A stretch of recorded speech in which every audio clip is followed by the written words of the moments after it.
Hello? Hello? Oh, I forgot to... Hold on a second. Every time I start the stream, I have to copy and paste the link to the chat into the chat window in the actual image. I'm sure there's probably an easier way to do that, but I have yet to find it. Hello, Crazy Spud. 1 second, we'll get the chat issues sorted out.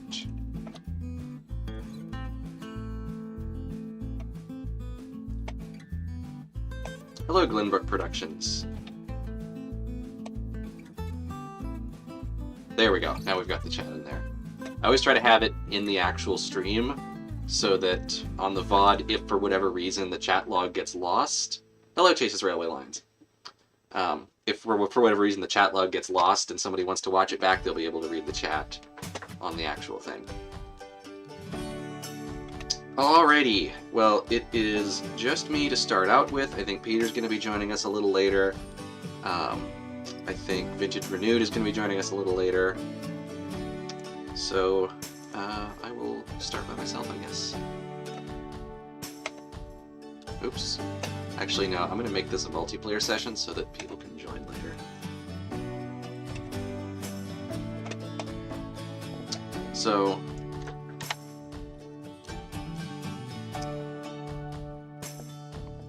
I discovered last time that if I set this to 3 players, that's 3 players plus me, which is 4 players, which still causes the game to glitch out a bit. So I'm going to set this to 2. Let's see how that goes.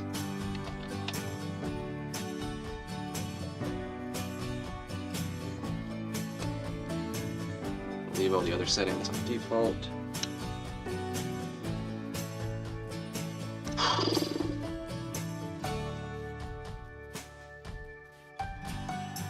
Also, if anyone wants a playlist of the background music that I use in these streams, as has been requested several times, I just finished making one. It should be public. If you go to my channel and go to the playlists tab, it should be there. Alright, well, I guess I will start out just doing a bit of finishing up the boring stuff. So, hello Model Rail fan. Hello Eugene. So last time we finished building the line up to the coal mine. So I'm going to start out by building a loop here.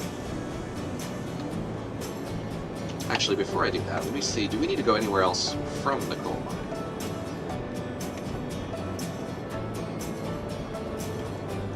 Not really necessary, but it might be kind of fun to have a shortcut from there to the iron ore mine.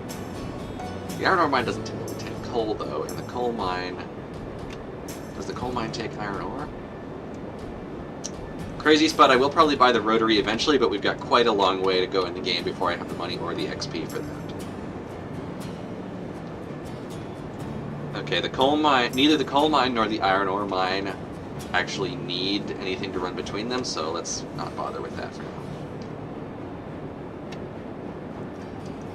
So I guess I'll just build a loop at the coal mine. Maybe some sidings here in case we want to store cars.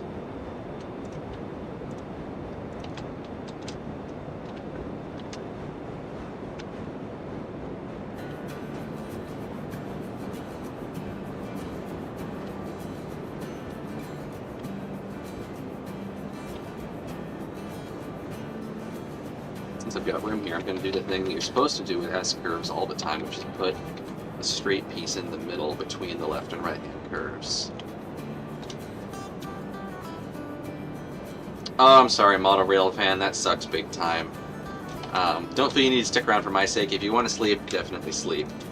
Sleep solves many things.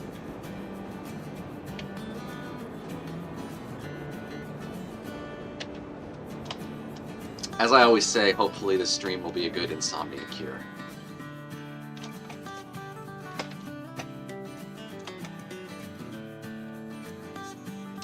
Alright, I'm gonna have to do the thing that I did at the iron ore mine where I have the loop go out in the middle of the air.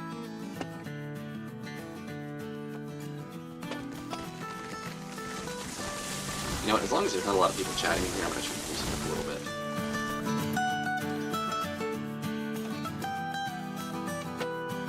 I usually have it set on like 5%, I'm going to turn it up to 15.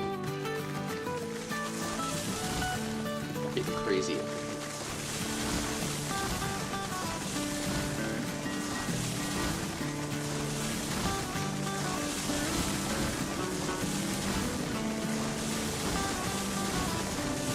Also, Model Rail fan, that means if you want to turn the volume of the whole stream down, you should still be able to.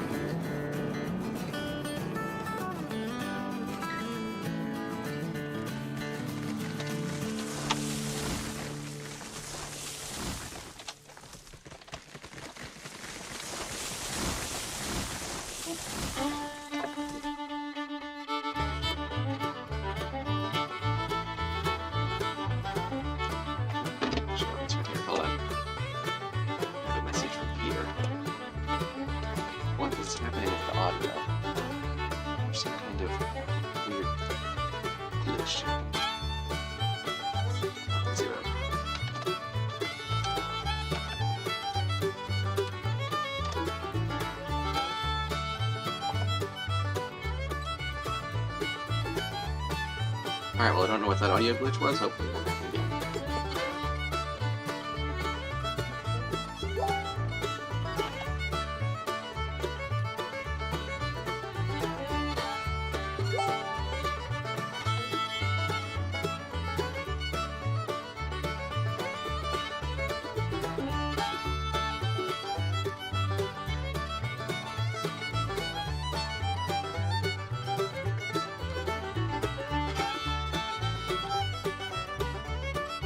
I'm gonna go straight for the steel bridge with this. For those who haven't played this game, a tip if you ever start is the steel bridges can span much taller gaps than the wooden bridges can. So if you're trying to use a wooden bridge and it won't span the gap, try a steel bridge. I like to use both for a bit of variety, but in this case I think we're gonna need it's gonna be the steel one.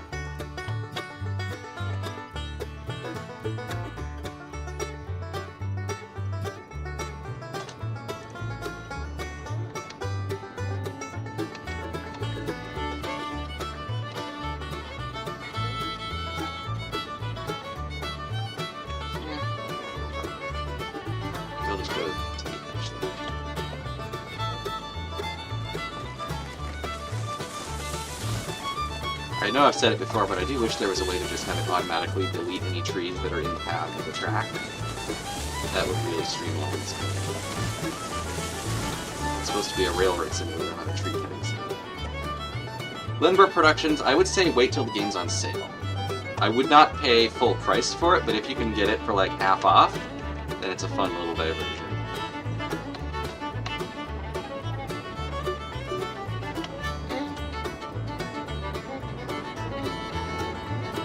It's definitely a deeply imperfect game, but it certainly does have some fun value. Hello, Red Dead! Yep, I got the email. I've been looking through the parts. There's so much cool stuff in there.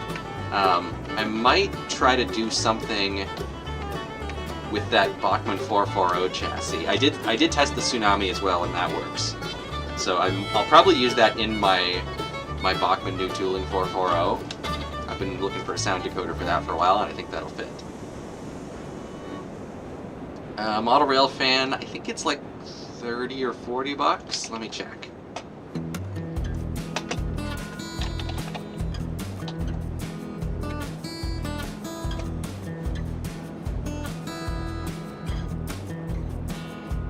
It's normally 30 bucks, but it's actually on sale right now for 15, so if you want to buy it, now's the time.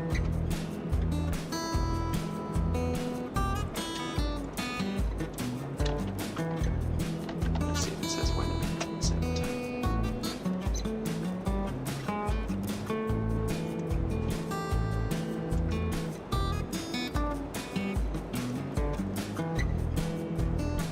I think you've got another few days. But yeah, if you want to buy Railroads online, do it now while it's on sale. It's 15 bucks right now.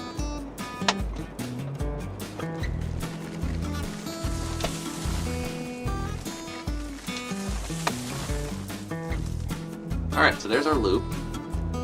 I'm wondering if we should add a couple of sidings here.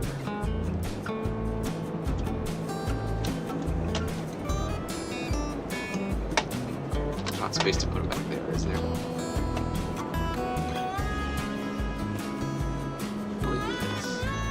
Well, you know what? Let's wait till we actually have something to put on. Because right now, we still only have $420. So we need to run some stuff up here. I think we have a load of rails waiting at the bottom of the mountain somewhere. Let's go ahead and take Betsy back down there. Yeah, Betsy's adorable. Speaking of which, I'd like to shout out Leviathan York on YouTube, who built an N-scale version of not just Betsy, but specifically the Betsy that is in the thumbnail for these live streams. When I did the thumbnail, I opened up my other map and I bought a Betsy and put red oak on the side and just took a picture of it. So the thumbnail for the live stream is Betsy, but it says red oak on the side.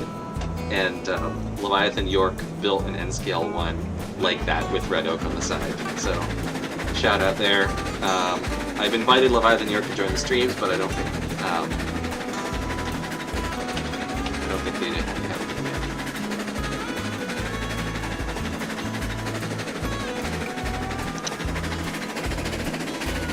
See how fast we get to the hill.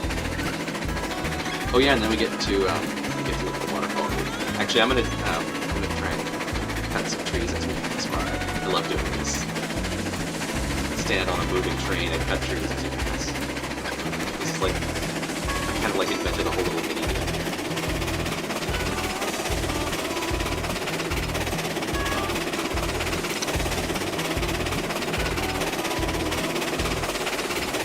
I feel like a little dig sound.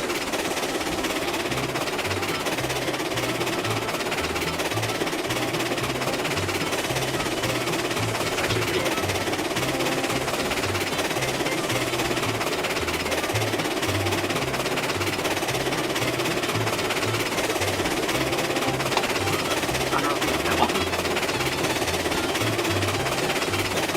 Yeah, 0 and 30 is fun.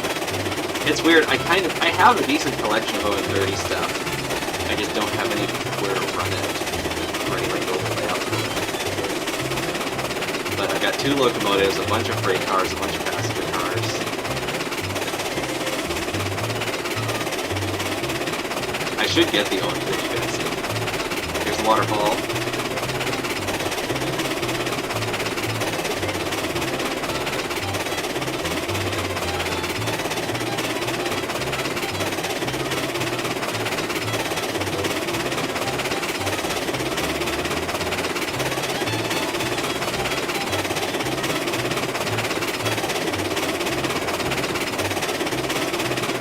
Fidget Grenade is ready to join.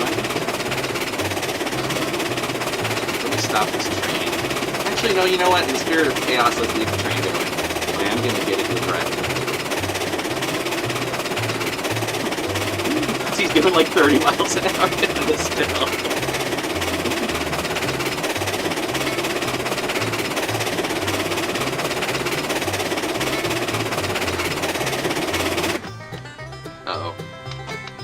I probably could have seen that coming. Alright, hold on, let me get the Discord call started out.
I gotta update the derail counter. Yes, the Bachmann Wolf Train 260. I actually have one of those. It's in pieces right now, but I am kind of tempted to turn it into an OM30 Cookie Monster just for goofs.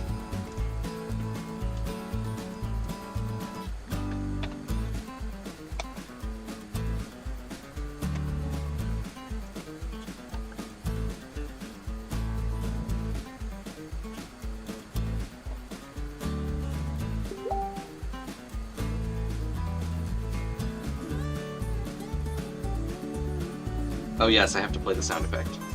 Very late. Hammond, you idiot! You reversed into the sports lorry!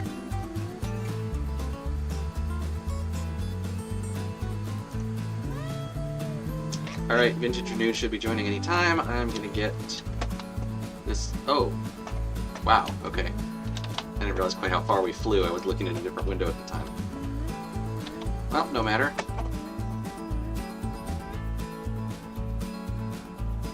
There, no,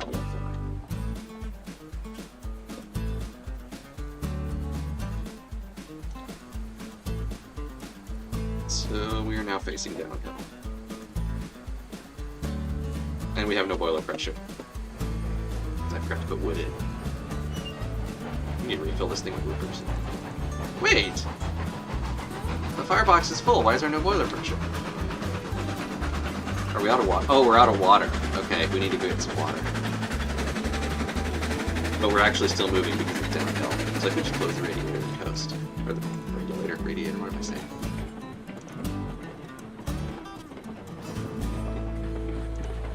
Look on the map. Somebody else in here? Aha. Oh wait, is that Vintage Renewed? Is that you?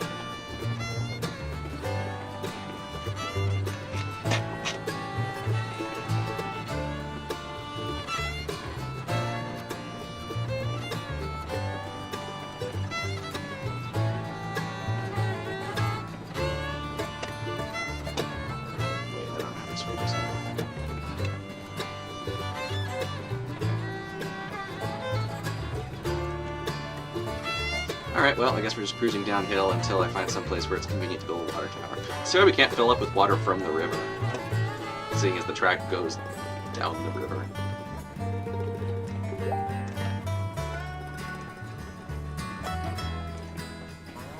Okay, Vintage Renewed is here. He's just not in the call yet.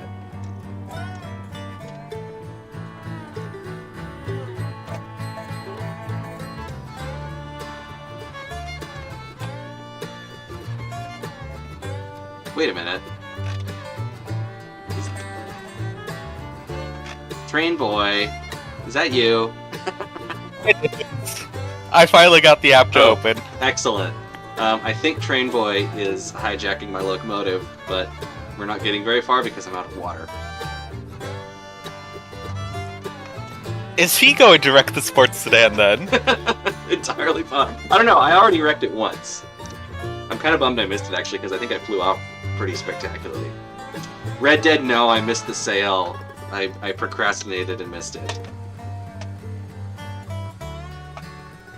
Unfortunately.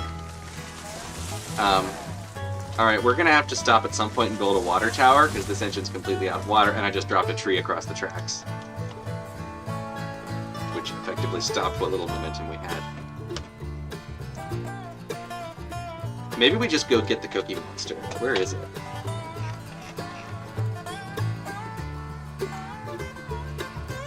Hey, I found Betsy. Yeah, Betsy's stranded right now with no water. Alright. To go hunt for another locomotive. Yeah, somewhere Cookie Monster has a train of rails that need to be brought up to the coal mine, but I'm not sure where that train is, because last time was a bit chaotic. There's a very long train of something here. That's bulkhead flat cars. Is that rails? Or no, those staple. Wait a minute. Okay, I think there might be like... I'm seeing on the map there's a lot of cars that aren't on the track. And... and the Cookie Monster is not on the track either, so I think we might have a mess to clean up down by the smelter. I'm gonna fly down there and do that.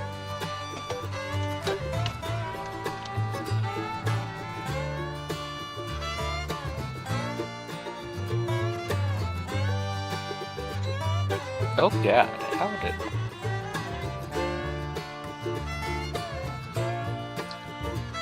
Robert, yes, I was going for the Walshurt's valve gear that the HO460 has, but yeah, the Southern valve gear is set up a little bit differently. It doesn't have the part that connects to the crosshead. Instead, it has two hangers that the eccentric rod is connected to, not just one, and it's the difference in angle between those two. The pile of cars that you see by the smelter is those little west side dump cars. Okay, hold on, I'm just flying over there now.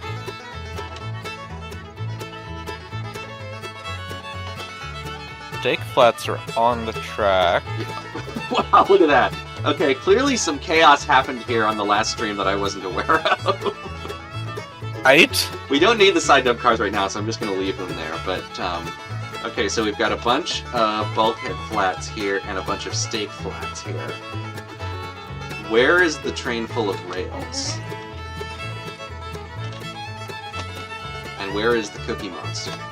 Oh, I see something blue on the mountainside here. I think that's... Yep, that's a Cookie Monster.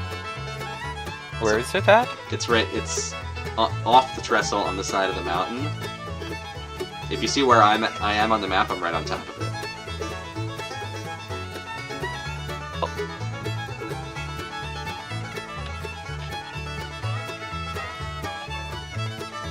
Alright, how did it get there? I think a fair amount of stuff happened that I wasn't watching during the stream last time. It's too bad nobody else was recording, because I would have liked to see that. Anyway, I guess we'll put this back on. I want to know who was messing around with this, because I thought we were all watching as you did spaghetti. I thought we were too, but I think maybe Gilded Rail Entertainment was doing its own thing over here.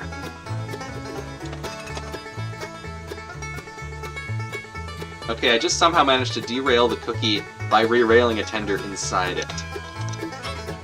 Perfect. It just falls off again.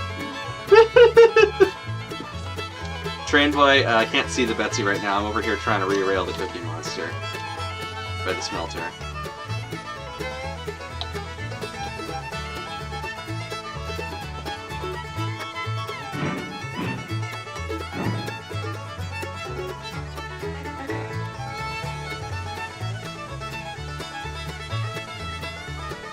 Okay, Train Boy's doing something with the Betsy, I don't know what. Did you figure out a way to get the Betsy moving?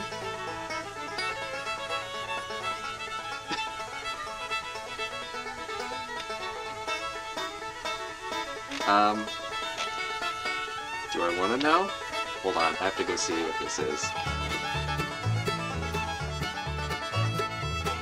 I can start taking the Cookie Monster. Yeah, if you want to take the Cookie Monster and try to find that, train full of rails that I'm pretty sure we still have loaded somewhere. Because I know it didn't get dropped off. I'm gonna fly back up the river and see what's going on with Betsy here.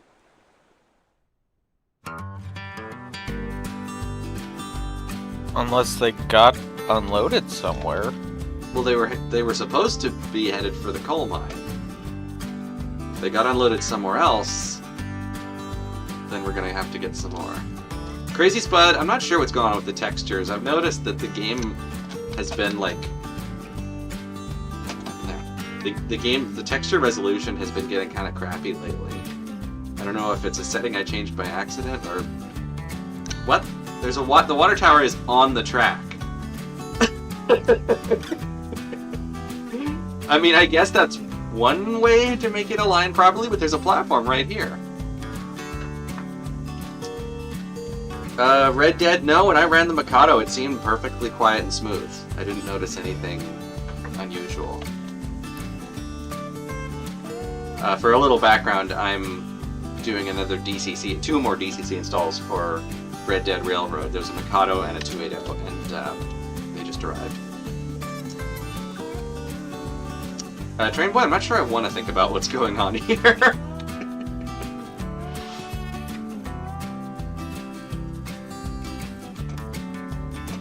I'm just gonna...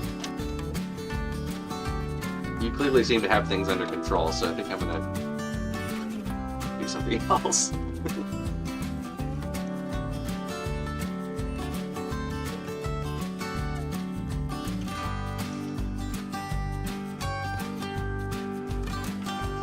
Actually, let me look at the map.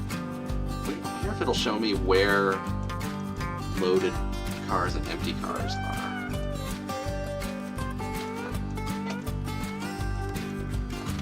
I think it must have gotten unloaded, because the only other flat cars I see, besides for the ones by the smelter, are the log flats. Weird. Okay, they must have gotten unloaded somewhere. I guess we need to go get more rails then. Oh wait, we didn't unload them at the coal mine, did we? And I just forgot? No, because we only took Betsy up there. Okay, stake flat cars are the ones that we need for rails, right?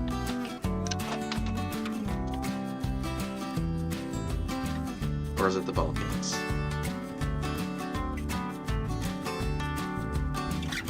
Also, we need to start building telegraph offices at some of these places because I'm getting tired of flying back and forth. Yeah.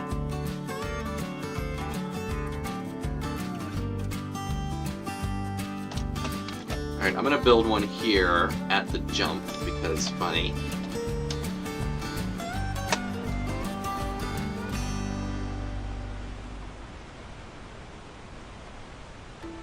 Wait, there's two options. Interesting. East Broad Top, I'm pretty far from there. I'm in Massachusetts. I'm in central Massachusetts. EBT's in Pennsylvania, so it's probably a 6-hour drive.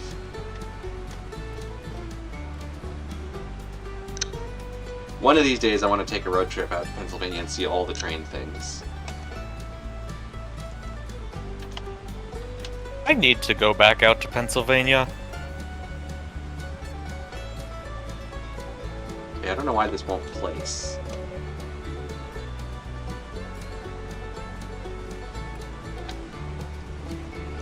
Maybe I need to use the one with foundation.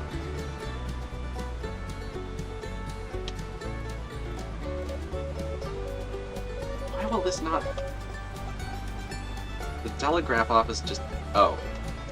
Okay, I can place it in the river, I just can't place it on normal ground. Betsy's going 30... Oh, okay, yeah, that'll work. As long as it doesn't go too much over 30, it should be fine. What the just happened? What? Do I need to update the derail counter? Yes, I was coming down the helix and the engine just decided that it wanted to go straight. Oh! Old Bachmann style. Did the axles come off? The tender stayed on and kept going down. The engine just That's came weird. off Usually, the usually that's the tender that comes off first. Oh, I flew way past where Betsy is.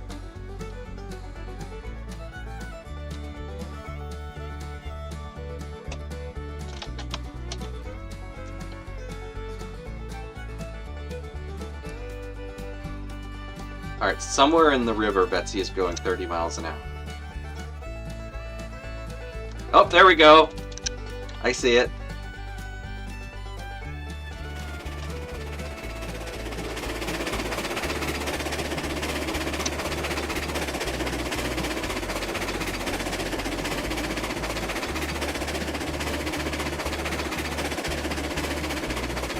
Betsy is now the little speedboat that could.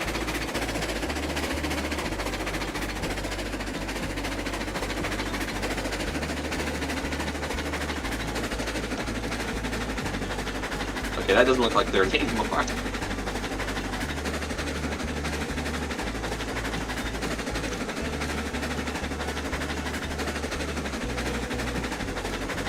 Yeah, 11's a little more reasonable for this engine. It's cool to see that the water doesn't actually seem to affect the speed.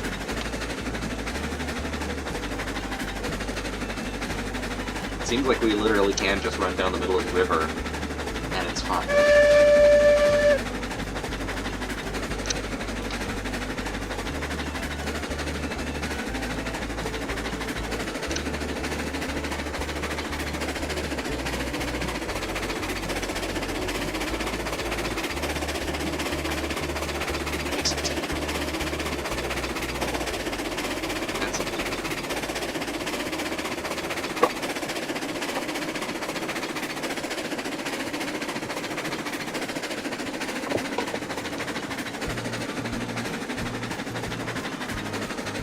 boatsy.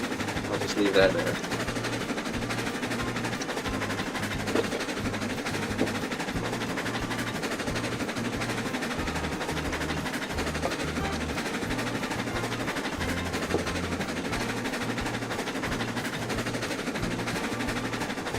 Is the Lego Betsy at the wrong scale, or is the rest of the world at the wrong scale? That's the real question. That is a good question.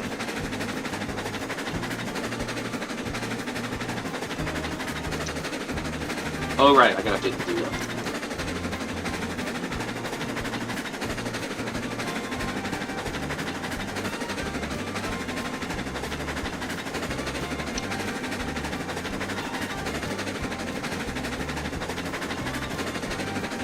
Nice! Robert, I have a similar setup with my NCE power cab, where the whole layout has a toggle switch to switch between DC and DCC.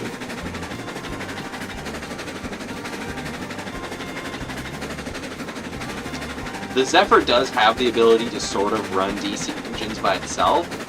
It doesn't really vary the voltage, it just changes the pulse width, so they make a lot of noise. But, it does work. It works better on some of the motors than others.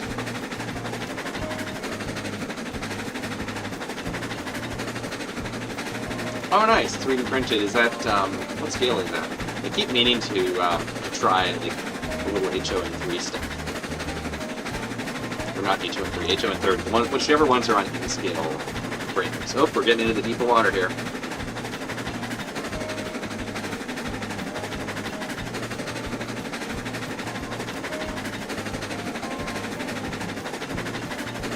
Underwater switch. That's good. I didn't even think to check that, but yeah, we're going the right way. If we went the other way in the underwater switch, we'd end up going off the jump. Train Boy, yeah, I did switch to Digitrax for a while, and then I ended up switching back. I mean, I kind of use both interchangeably on the HO layout. Whenever I redo the wiring, sometimes I'll switch from one to the other. But basically, when I set up the O-scale layout, I decided to use the NCE for that, since I was using the Digitrax on the HO layout, and then I decided I wanted to standardize on one for both, so I could buy accessory throttles and use them for both, and I decided to standardize on NCE. So now I'm NCE for everything. I still have the Zephyr, I just don't use it much. So we only have 4 rails at the smelter. What? Flying diesel car? No, I'm not gonna do that. What does the smelter need to make more? What is it out of?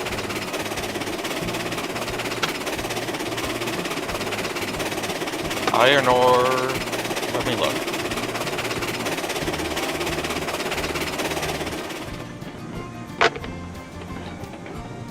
There was so much chaos in building stuff last time, I have a feeling that we may need to do some housekeeping and actually run some cargo trains.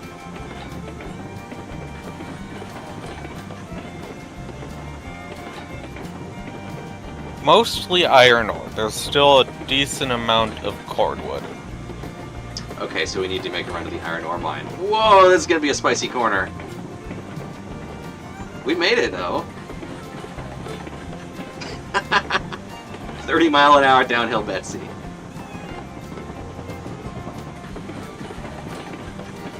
But we only have the tiny hoppers, don't we?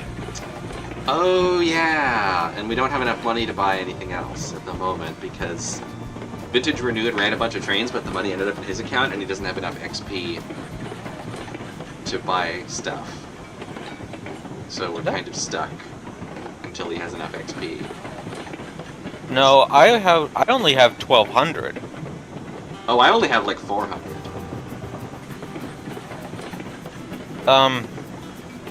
Who's the other one playing with us? Train Boy. Train Boy has 2,600. Whoa, okay. Train Boy, I guess you probably don't have enough XP either to buy hoppers. I think XP is specific to each server. So, like, Wow, did we hit 40 there? So like, even though I have a bunch of XP in here, if I went join somebody else's server, I wouldn't have any. So unfortunately, we have a lot of people who have money but aren't able to spend it on the things that we actually need. So I guess we'll take the tiny hoppers.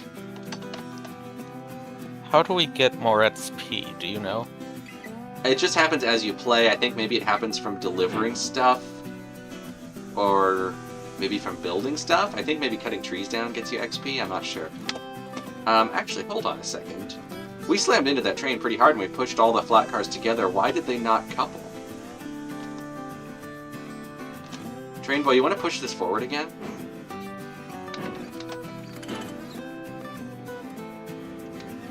Yeah, we have a lot of flat cars here. This is basically all the flat cars we own in one place for whatever reason.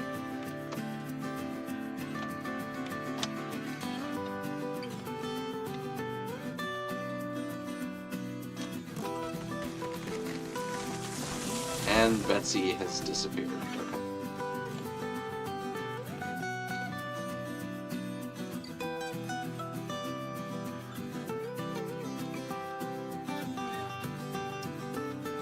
Alright, where... Okay, Cookie Monster's here. So... we need to get the flat cars out of the way somewhere. Unless we want to just bring another engine in for the dump cars. Alright, have a good night, train boy. Should we bring the reason, Glenbrook the game out just here? froze on me.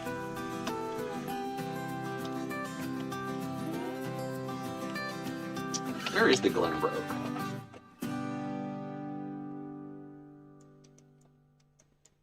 Actually, I forgot. We have, like, 2 other engines, don't we?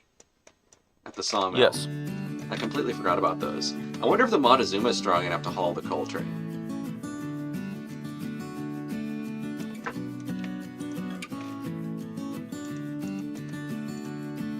I'm gonna fly over the sawmill and get us another engine for that ore train, because the Cookie Monster is kind of overkill for it, and it's also stuck on the other side of a whole bunch of flat cars. Although actually, which track of the ore cars are behind? Oh, and there's more flat cars back here. I don't think Betsy will be strong enough for the ore train, but I don't know.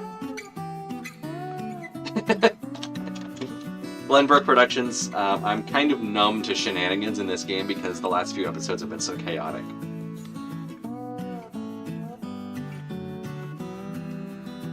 Ain't that the truth? Alright, let's see what we've got at the sawmill. What's got wood in it? What's got water in it? I haven't actually run the Montezuma yet. Geez, the textures are just horrible. Look at that. That is like 2 pixels. And let me look at my game settings and see if I just have the textures turned way down or something. Textures are on medium. What if I set them to high? Makes no difference. Okay, so it's just the game being weird. Alright, that's just gonna have to be what it is.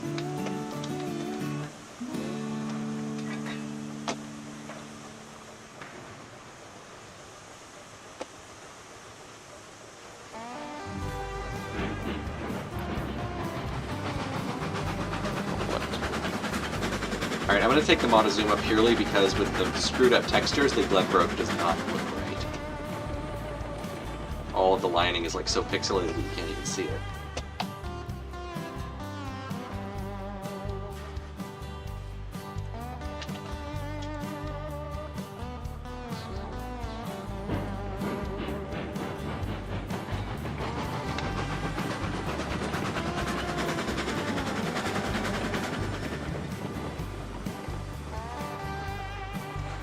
If this texture issue never gets fixed, then I guess we're just going to live with it, but I'm hoping that something will reset itself. Red Dead. No, I haven't played the Thomas game, but that sounds about what I expected from it. What did he say? If you couple up cars faster than 5 miles an hour, the game sends the engines flying hundreds of feet into the air. That sounds like Train Simulator. I mean, I saw Red Dead stream playing the Thomas add-on for the previous Train Simulator game from that same developer, so I kind of figured that it was going to be something along those lines. Hello, Anthony. Is this slow because it's a Montezuma, or is it out of wood? Well, as it turns out.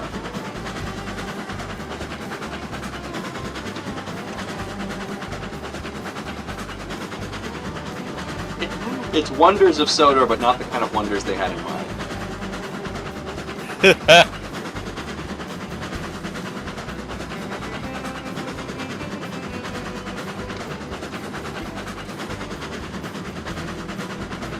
Alright, the geezer is on the way.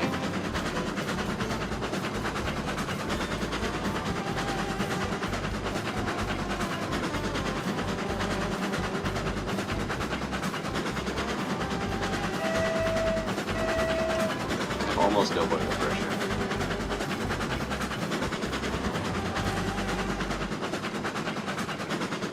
It's gonna take forever to get there.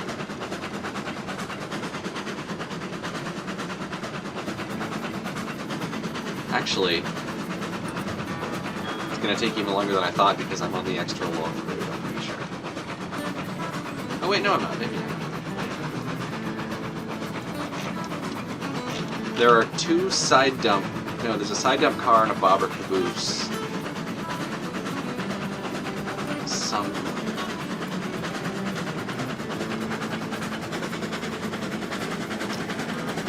Anthony, Railroads Online is fun. I would say it's a fairly buggy game. That the developers kind of lost the plot and they haven't updated it in over a year. So there's definitely... I wouldn't say it's a very polished gameplay experience. There's still a lot of weird bugs. But it is fun. I mean, especially if you have friends to play with, it's fun just for shenanigans and going 30 miles an hour downhill in a tiny little locomotive flying off the track. And I mean, you can play it as intended. Like, it's not unplayable by any means. It's just kind of glitchy. But it is, like, the concept is amazing. I love the concept. I just wish it was better executed. I would say if you get it on sale, it's worth the money. Right now, it's on sale for $15. I would pay $15 for it. I would not pay the regular price of $30 for it. But if you get it on sale, it's worth it.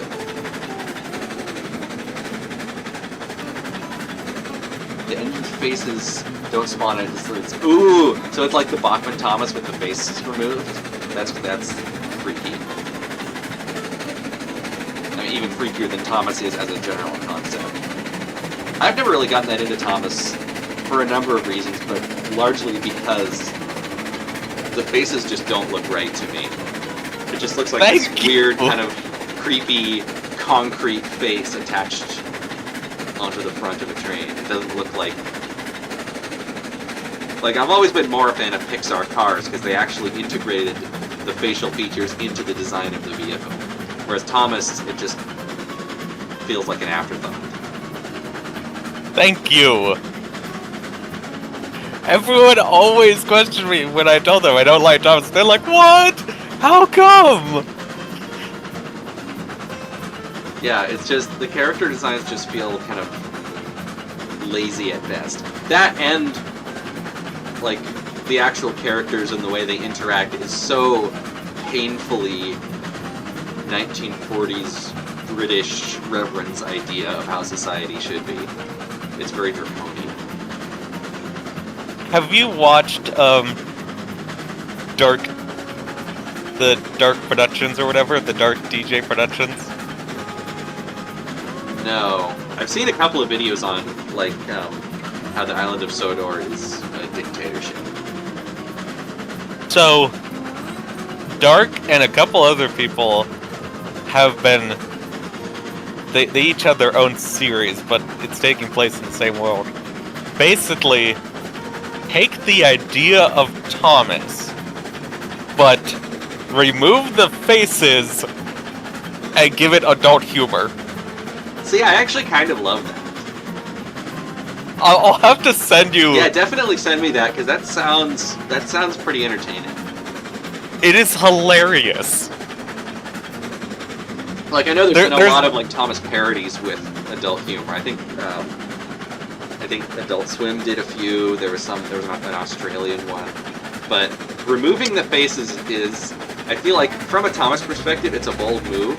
But from the perspective of someone like me who doesn't really have any attachment to Thomas as is, I would honestly rather see sentient trains with no attempt at faces whatsoever than the way Thomas did it. They literally just they built custom train simulator maps and just used regular trains from Train Simulator to do this. Yeah, see, that's what I would do. I've Crazy Spud. Don't worry, we're just we're just complaining about a beloved franchise.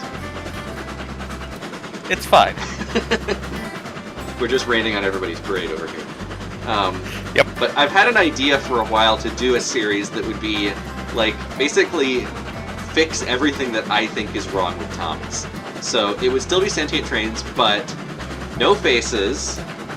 It's not a dictatorship. It's American, just because I'm more a fan of American railroads. And it's more of like kind of a small town, nostalgic, basically a Radiator Springs type of setting. And it's structured more like a workplace sitcom rather than trying to be like whatever Thomas is.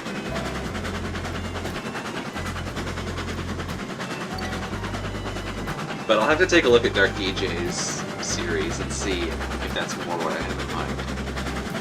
Like, he did it. I'll send you his channel, and there's a couple other channels that are doing it. They're all basically doing the same universe, just different locations around England. Okay, cool. And at different times. Anthony, yes, Railroads Online does have the Class 70. Hold on, I'll pull it up here in the locomotive store. Oh, I can't buy it yet because I don't have an XP, but here it is. There's a few different customizable options, different smokestacks, headlights. You can have the flags or not have the flags. I would go not the flags because I'm pretty sure they're the wrong number of stars for this era. There's different paint schemes too, but because of the texture issue I'm having right now, it's not showing them very well. But yes, the Class 70 is in here.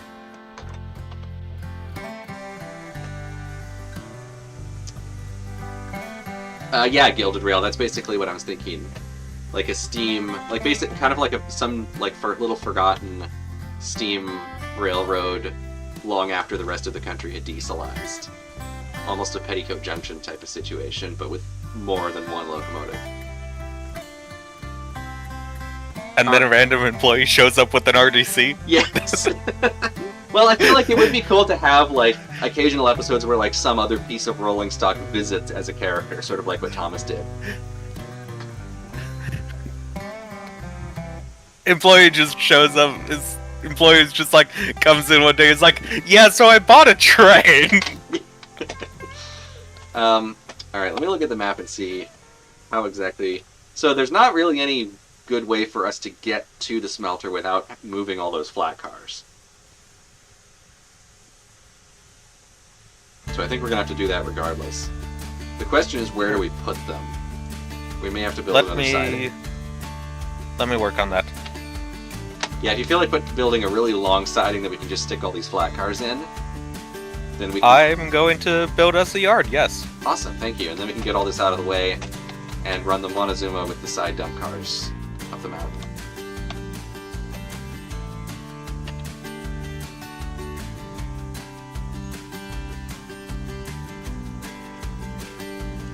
So, wait a minute, where do we actually need to go here? Can I get to it? So we need to get to the iron ore mine.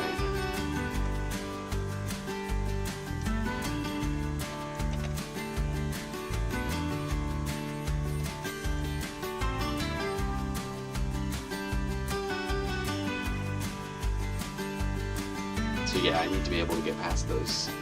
Also, there is a random side dump car and a caboose halfway up the line to the iron ore mine that must have been they must have gotten lost there on our last run up there, and we just didn't notice.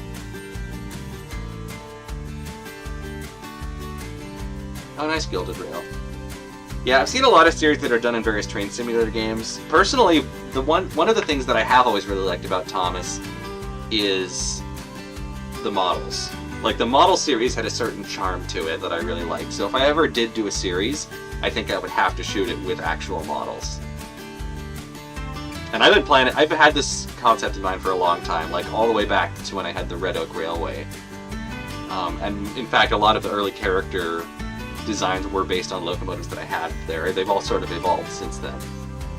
I'm thinking now I'd probably film it with G-Scale if I could. But anyway, it's probably not something I'm ever going to actually do, but it's one of those things that I like to workshop occasionally just for fun.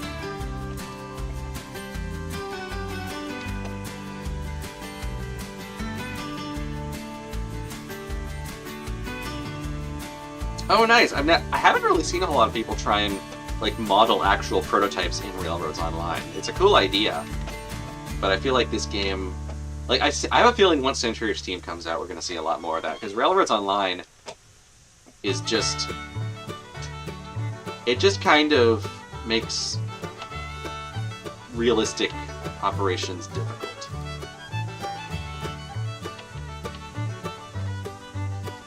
And I do wish the textures weren't all messed up. Let me try something. I'm gonna try turning the textures all the way down. See if I can get them to reload. What if I said it's epic? See, that's fine. It's tanked my frame rate. What if... okay. Maybe that's sort of reset it. What if I can now go to high? Nope. The textures have to be set to epic for them to work properly. Well, at least I found a way to fix it. Not ideal, but it'll work. Okay. Textures are fixed for the moment.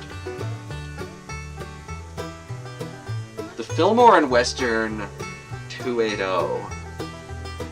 I have no idea what happened to that. I would assume it's in storage somewhere, like the Orange Blossom Cannonball.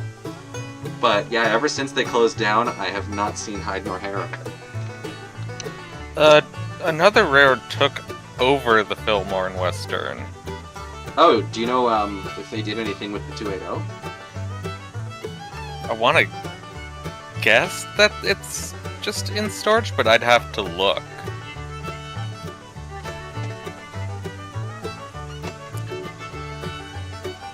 Yeah, Glenbrook, Century of Steam is going to be amazing. The minute Century of Steam comes out, I am abandoning Railroads Online. Because it's just, from what we've seen so far, even if they released it in its current unfinished state, it would still be a massive improvement over this game. The only time I play Railroads Online after Century of Steam comes out is just for fun, cursed shenanigans. Which is basically all I use it for anyway.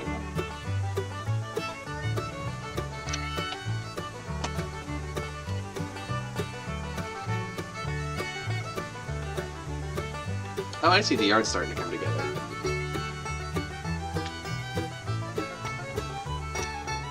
Anthony, Century of Steam is a new game that's coming out. Heist is one of the main developers on it.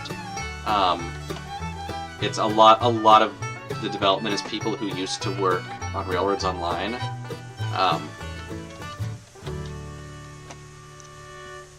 It's basically going to be what Railroads Online could have been if it hadn't been so catastrophically mismanaged the entire time. So I'm very much looking forward to it. It's going to be a more realistic version of Railroads Online, basically. What, are you saying that this isn't an accurate representation of railroading in Midwest America?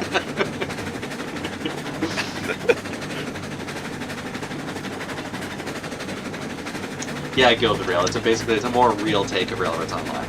It's like basically a second attempt at what Railroads Online should have been.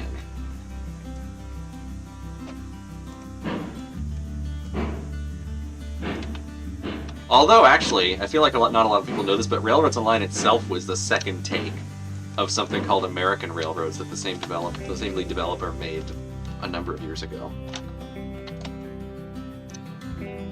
Anthony, if you look up Studio 346 on YouTube, that's the studio that's making it, they have a bunch of update vlogs that show gameplay. It looks really epic. Alright, it's not a very big yard, but it's a yard. Okay. As long as it'll hold these flat cars, that's all I need it to do.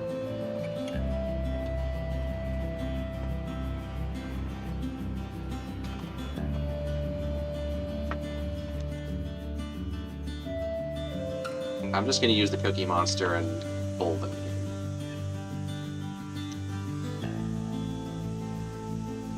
Somehow went to third person, and I don't know how. Huh.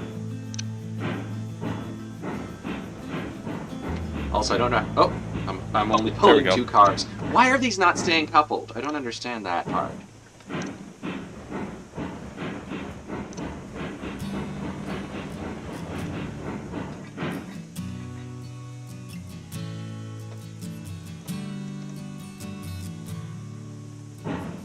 No, still not coupled. Maybe they don't couple if I back into them too quickly.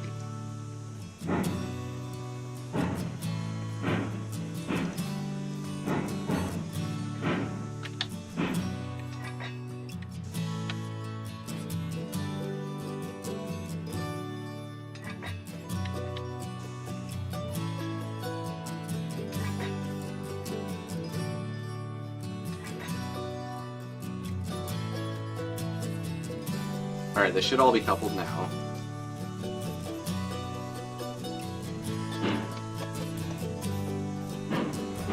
There's gotta be some brakes on this. This is moving in a very erratic manner.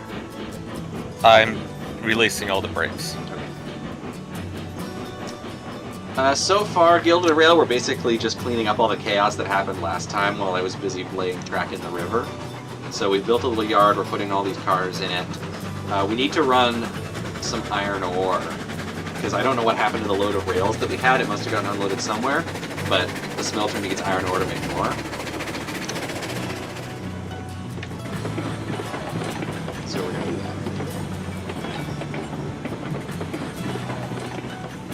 that. You're gonna want to uncouple the Cookie Monster, and we'll have to switch with the Betsy. Yeah. I'm thinking we'll just leave the Cookie Monster here at the end of this until we meet again. Yeah, if you wanted to. Seems to fit with the spirit of disorganized chaos that is this railroad.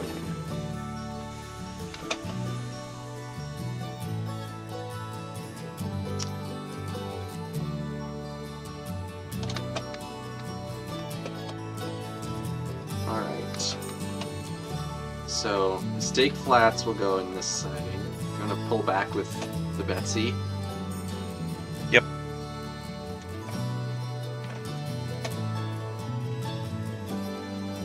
Okay, hold on, something's right. Something's not right here. It's not uncoupling. First it wouldn't couple, now it won't uncouple. There we go. Okay, go ahead.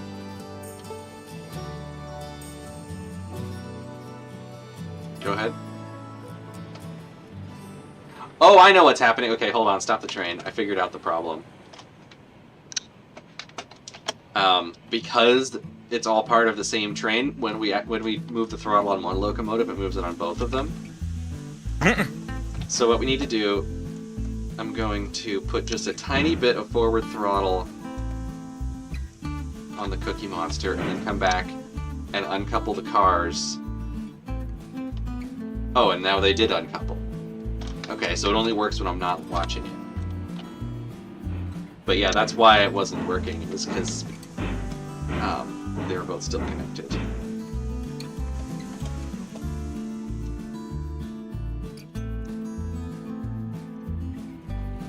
Yeah, fixing the textures definitely messed up my frame. Yeah, Glenbrook Productions. That is an excellent choice of a favorite locomotive. Honestly, it might be my favorite narrow gauge locomotive as well. Which one? The Glenbrook. Oh, yeah. I don't know if you saw the, I forget, was it on Heiss's channel? There was a video recently, or I think it was on Heiss's channel, but it might be an older one. But during the Victorian Iron Horse Roundup a few years back, the Eureka had a mechanical problem on the grade when they were double-headed. And they couldn't, they needed to make it up to the top to get water before they went back down, and the Glenbrook just barely managed to pull the entire train up to the water tank by itself, which was well over what it was supposed to be able to pull. So that was a cool bit of old school railroading.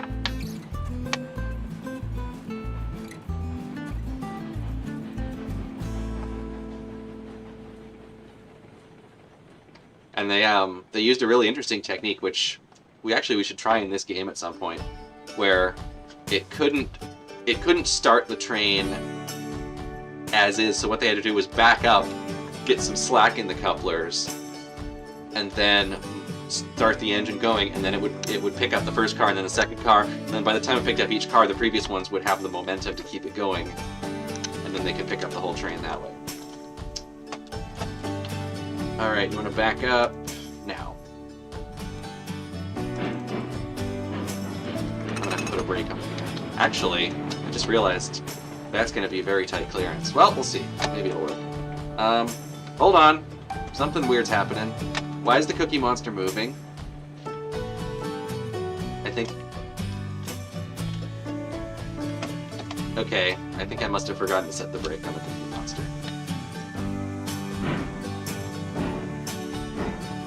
No. It's doing something.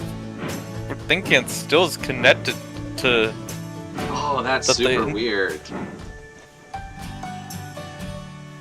Okay, brake is on the Cookie Monster. So can you move now?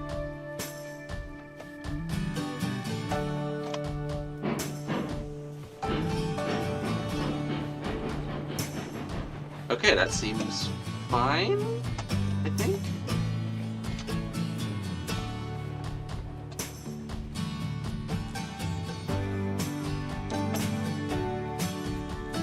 Alright, you're lying.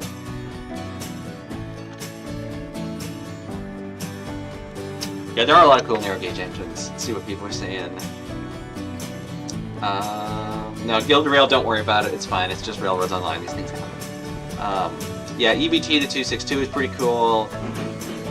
244T is pretty cool. The UH Malik. I mean, they're all awesome. But the Glenbrook is just so pretty. Alright, I think the main line is now clear.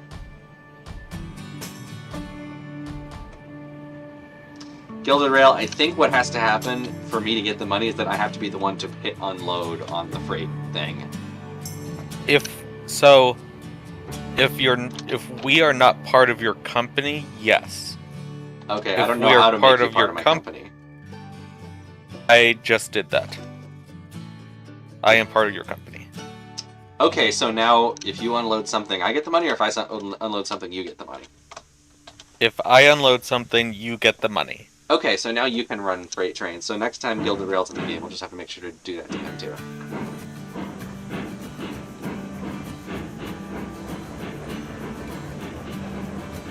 Oh, Railtown Mike officially owns here 34. That's cool.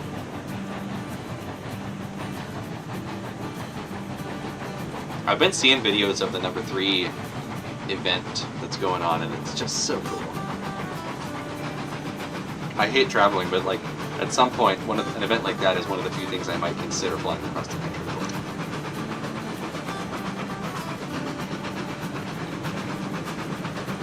for. Red Dead, I have visited Railtown. It was like 12 years ago when I was in high school. My mom and I took a road trip to see as much of California as possible in a week. And one of the places we went was Railtown. So I have ridden behind number 3 before. But unfortunately I don't have much footage of it because I didn't have a very good camera at the time.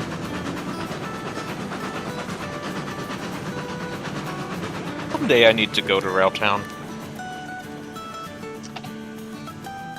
Alright, I think we are finally good to go up the Helix and head for the Iron Ore.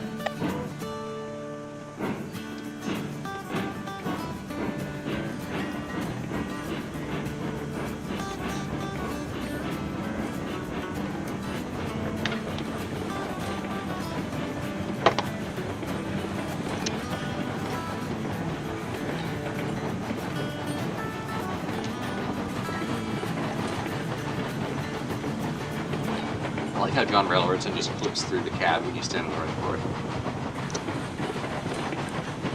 Yep, he's magical like that. He does kind of look suspiciously similar to the Polar Express conductor.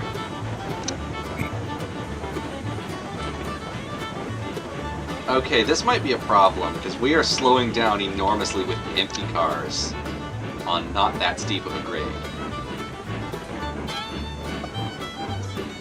So Montezuma is completely weak. I think Already Dead may describe this engine a little too accurately. Dan, we're just discovering the limits of the Montezuma here.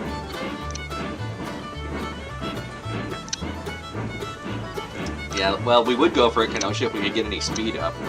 I think we may have to drag the Glenbrook out here after all. Oh yeah, check the brakes. 0% on there.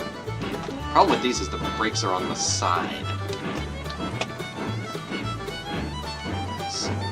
I already checked the brakes on those Oh, and they're... after we coupled up to them. Oh, that one's on 1%. That'll make all the difference. I can't. You can't operate the brakes on these stupid cars while the train's moving.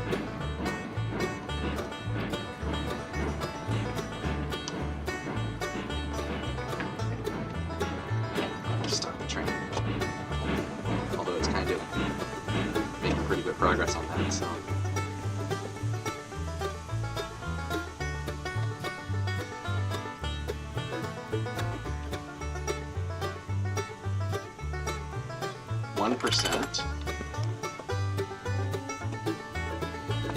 And I fell off the bridge. 0.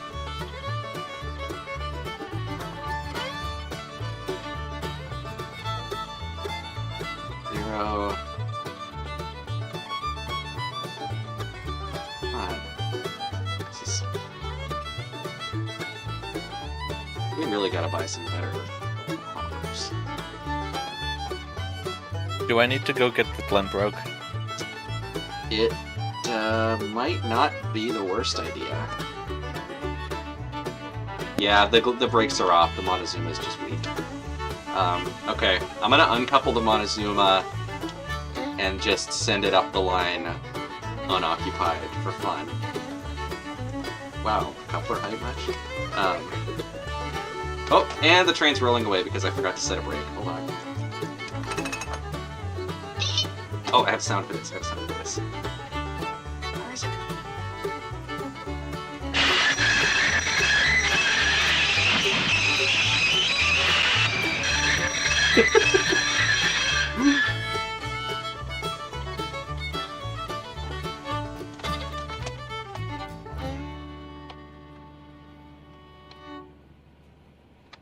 Okay.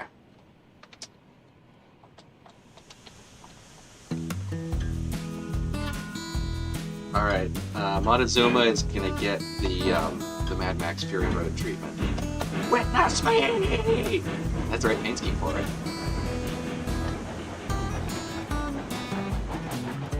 Off to Valhalla. We should have a town on the line called Valhalla that's like at the bottom of a really steep hill. Yes. And because it's a Montezuma, it's still going there at like 15 miles an hour. Okay, yep, I think the Glenbrook is going to be necessary here. I'm coming.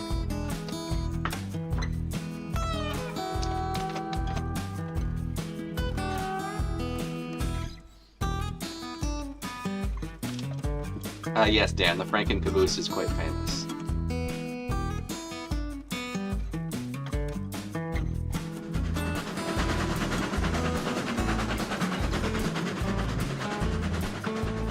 The Lake Valley schemes are like the weathered ones, right?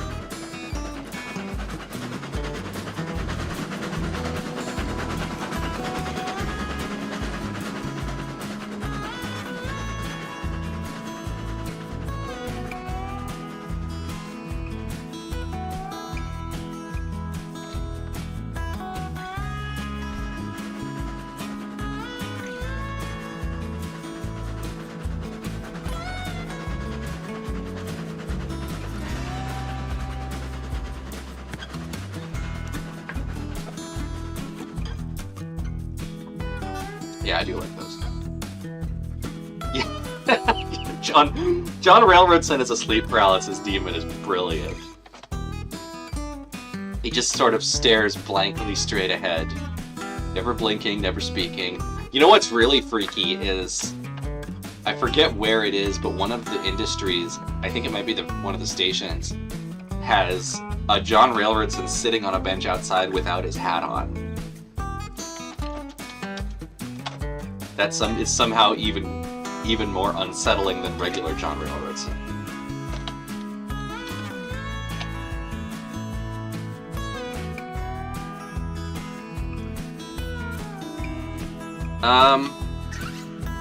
We might have a slight problem. And that is?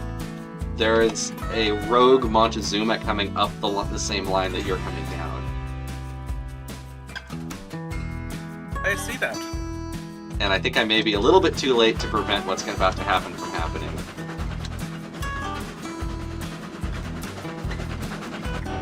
Bonk. That's a fender bender.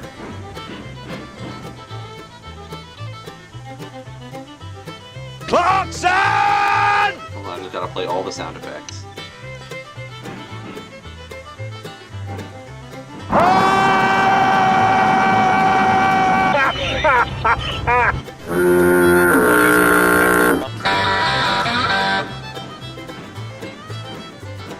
Alright, so I actually didn't really have a plan in mind when I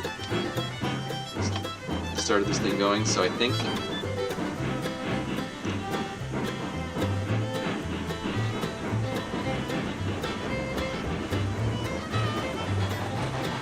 let's just push it back down and we'll figure out what to do.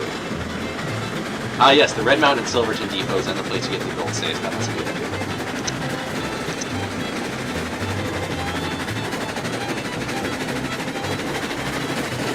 Alright, well I have to say the Montezuma's Bride to Valhalla was a little bit disappointing, so it is what it is. Train show coming up on the 25th. Oh, I'll have to look into that. Oh, the live steamers. You know what? I think I might have talked to one of the guys from that club at a train show last year, and I meant to go to their open house thing, but something else came up and I couldn't go on that day. But I do want to go to one of those eventually. Maybe if the weather's good, I'll head out there.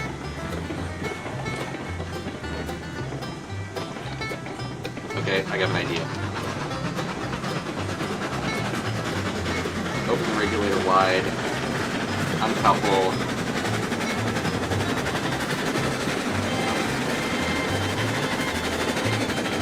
Oh, just because it's slow. I'm kind of hoping that it'll derail on the curve and make a nice ornament.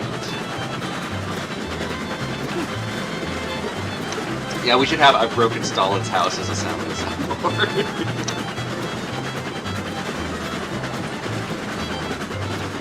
Come on, you freak, derail already. Maybe I need to... Maybe I need to... it's going downhill, so it's easy. What? It's downhill, what are you doing? I think it might be still having the bug where it thinks they're both connected. Oh great, of course, the one time I actually want something to derail and it won't. Yep, the bug still thinks they're connected. What if I, like, get up front and hit the coupler again a couple more times?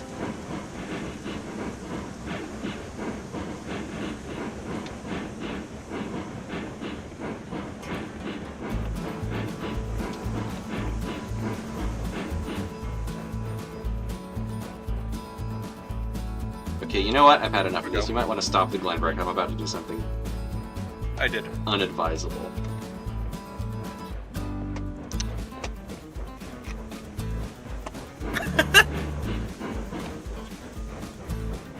Bye! Oh, I missed it. I was going to build a track that sent it way off into the weeds, but I guess this is fine too. Okay.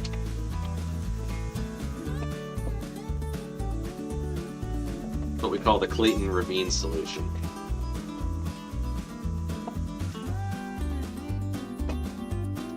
Alright, you may proceed.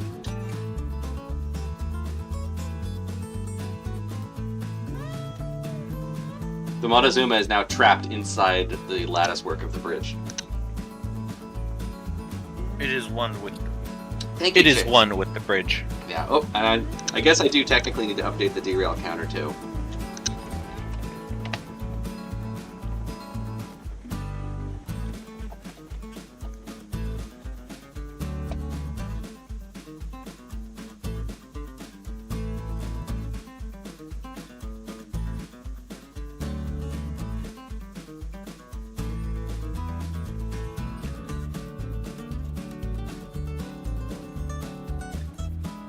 It does look kind of like the Georgetown loop. That's kind of what I had in mind. That or the Tehachapi loop.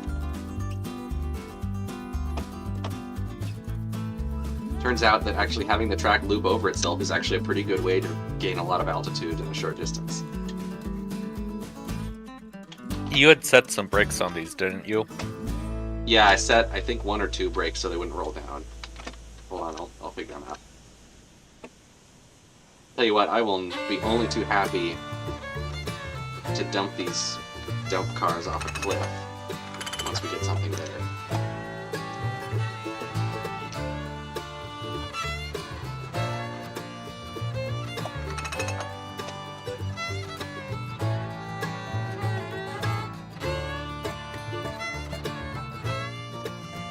Yeah, it's the Top Gear train caravan. I want to build a model of that at some point. That is a bucket list video, is to do, probably 3D printed, a working, running model of the caravan train with probably a water-based smoke unit and some LEDs representing the fire in the buffet car. Please. Please. That is an all-time classic Top Gear episode. Alright, brakes should be off.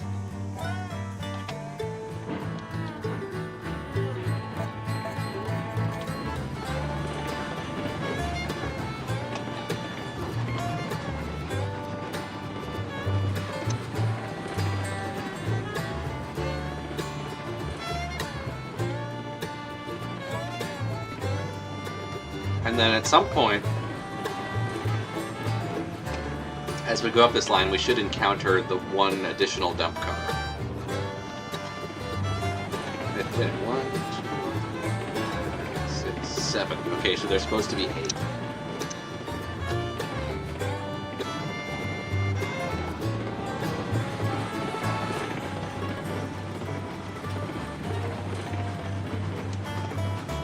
Yeah, the Glenbrook is an absolutely gorgeous engine with the textured wood properly.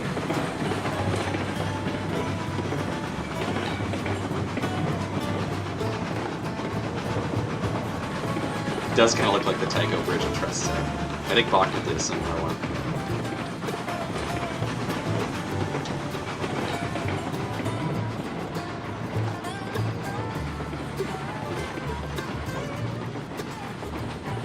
So speaking of the Glenbrook, this is not an official announcement yet, but I saw Red Dead's project in making a standard gauge RGS 20, and I'm kind of wondering what it would take to make a standard gauge Glenbrook. Oh yeah, Dan, it would be amazing to see the Glenbrook run in the Durango and Silverton. I doubt it would happen because it wouldn't be able to pull very much up those grades, but it would be cool to do just like a short charter. Kind of like what Heist is doing with RGS 20. I mean, it's possible, because, like, Dan Markov used to take Eureka to... Yeah, I've seen DNS. videos of that. It's wheel spinning on a very slight uphill grade with 2 cars. Yeah, I mean, you could only really... You could pull like like maybe 1 coach. A coach and a caboose, I think. Yeah, that's what they did with Eureka, and it could just barely handle it. But, I mean, the Glenbrook has 1 extra driver axle, so traction wouldn't be as much of a problem. So yeah, Glenbrook with a coach and a caboose on the Durango and Silverton would be pretty fun.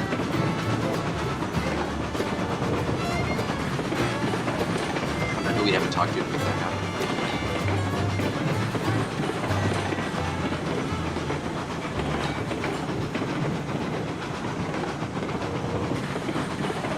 Honestly, what I would really like to see Which, I mean, if we ever had the money to do it, would. But I guess, I mean, that's right here. I'll tell you what. I mean, it's not the Glenbrook, but It's the Glen you Brook. people. Here, is that? There we go. It's not the Glenbrook on the DNS, but I'll tell you what. If you can get people to give Sumter like $1 million, then we can send Engine 20 to be restored and have it run on the DNS. That'd be cool. I don't know if the people that I know have $1 million even collectively.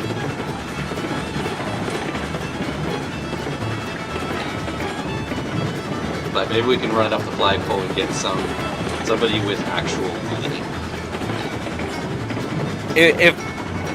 If people donated enough to fund the restoration, we'd probably restore 20, and we would most likely send it to Durango to do the restoration. So,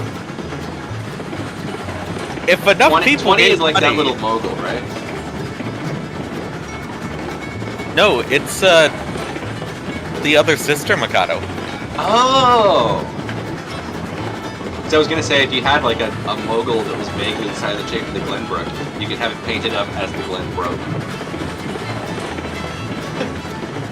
I don't know how familiar you are with our two Mikados. Not really. I've never been out that way. Oh But look, here's a the car and caboose. Yep, here's what was left of our previous run. Jammed sideways in the bridge. That's a new one.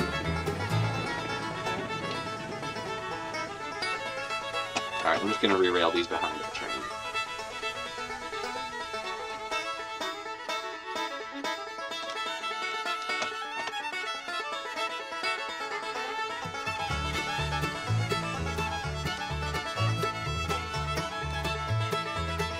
Come on, re-rail.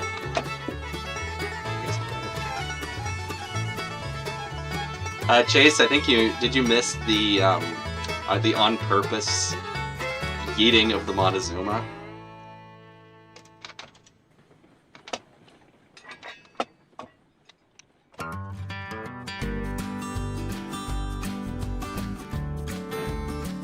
Bricks released.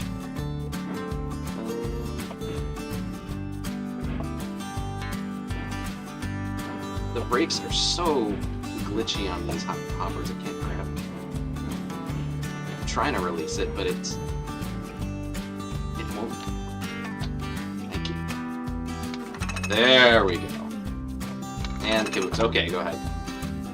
Okay. The brakes being on the side makes it such a pain. Yeah. Oh, I somehow ended up in the cupola.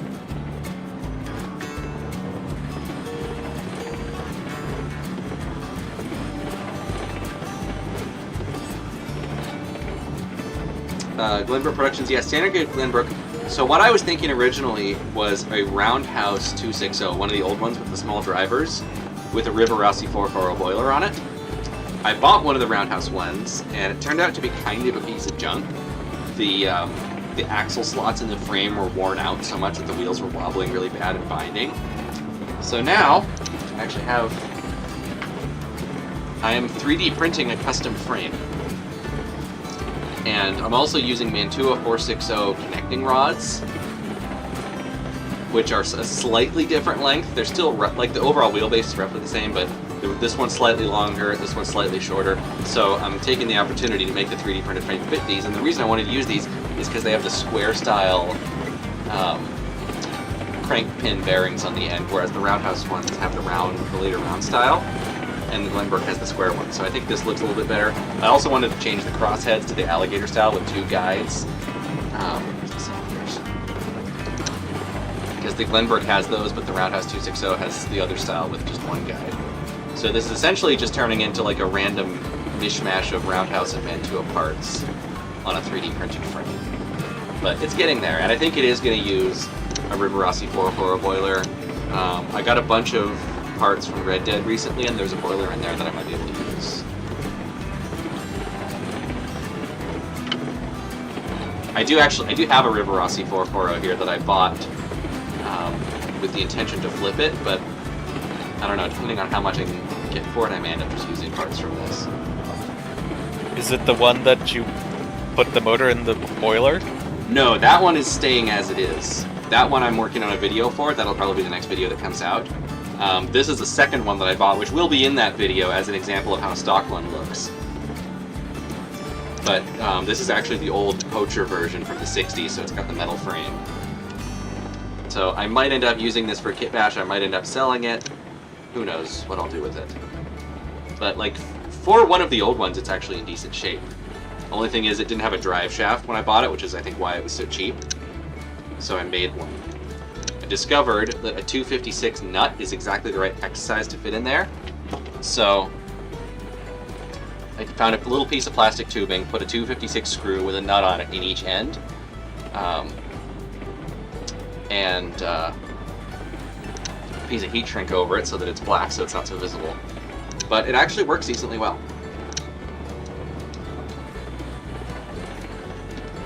It's noisy, but it runs. Anyway, that video will be out soon-ish. I'm working on editing 2 videos at the moment. That one, and one with some footage from my recent trip to LA where I went to a couple of interesting museums. So I'm not sure which of those will come out first, but one of them will.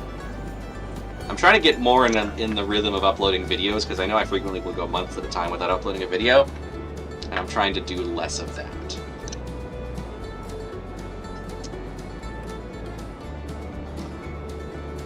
Dan, I would, but I have way too much packing material already. I think I have more than a lifetime supply, but I appreciate the offer though. Train Guru, profile pic change. Yeah, it's probably getting to be about time. Yeah, the Casey Jones video one, I picked that just because it's the only time in my videos where I've really dressed up even remotely nice. But yeah, I should probably do a new profile picture soon.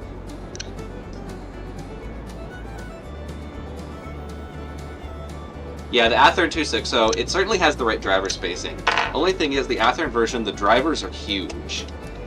So it wouldn't really quite have the Glenbrook look, but I mean, you can still get it pretty close. I actually have one of those up here. This is a Baltimore and Ohio one, which I got from Red Dead. It's absolutely gorgeous. I actually had intended to use this for a Kit Bash, but it was so nice that I didn't want to cut it up. So I'm just leaving it as is because it's beautiful.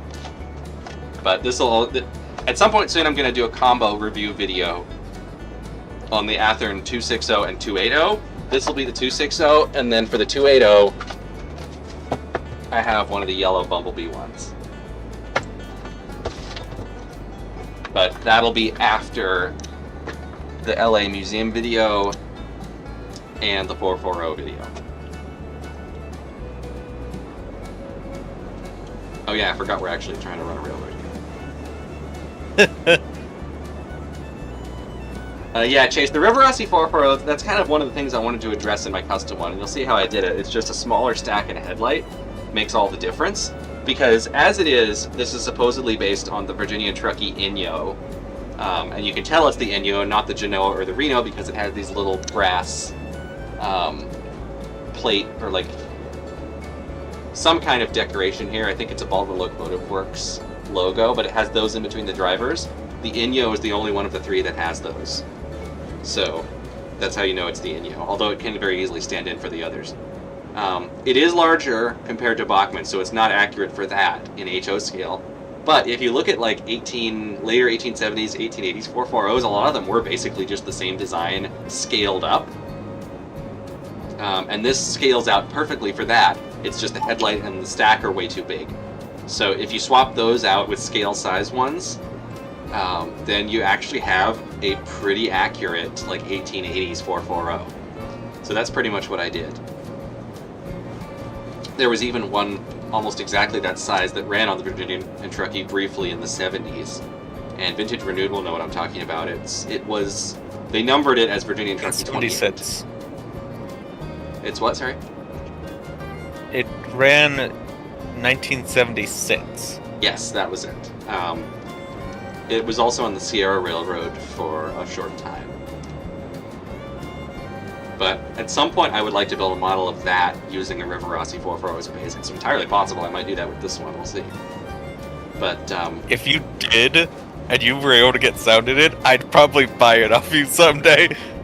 sound would be a little challenging because that was the reason why I moved the motor out of the tender in my other ones, because there wasn't room. But I was looking at your footage of that engine, and it seemed like the tender on that is a lot bigger compared to the engine than this. So it's possible that if I could use a larger tender, then I might be able to fit both the motor and sound in there. So that's a possibility. If you put the motor, if you had the motor in the boiler and sound in the tender. That's what I did on my current one. It's just moving the motor to the boiler was such a pain and required so much custom fabrication that I don't really want to attempt it a second time. That's why I said if you ever sold the one that you already did it on. Oh yeah, if I ever sold the one I already did, then we could definitely turn it into a model of that, if that's what you wanted. But I really like how it looks right now, so I kind of doubt that I would ever let it go. But we'll see. We'll see if I get bored with it eventually. It does still have some slight issues that I want to solve. I want to add more weight to it, probably on the inside of the cab roof. I want to replace the tender trucks to get all-wheel pickup of the tender, because this pickup's pretty spotty. It has a keep alive, but it relies on it really heavily. Let's see. A used N-scale layout kit. Interesting. I'll have to think about that. I actually have a half-built N-scale layout in the basement that I kind of got bored with and never finished. It was going to be like... Oh, Red Dead. Belle of the 80s, you say? You mean this Belle of the 80s?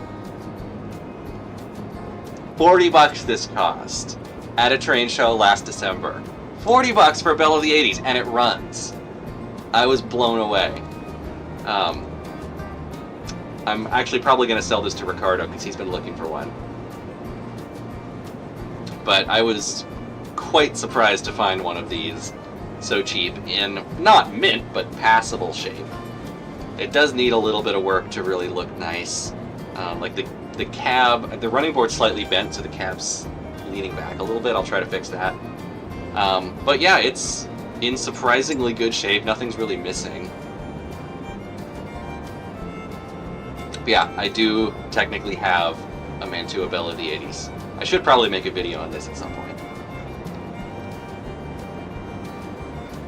Let me actually just check the camera monitor and see if you can see it all what I'm holding up. Oh yeah, you kind of can. The lighting's terrible, but... yeah, it's painted in kind of a Christmassy paint scheme. I might change that, but... yeah, nice looking engine. And of course it's huge for a 440. It's even significantly bigger than the Rivarossi one. It's not as tall because of the stack, but in every other respect, it's a lot chunkier.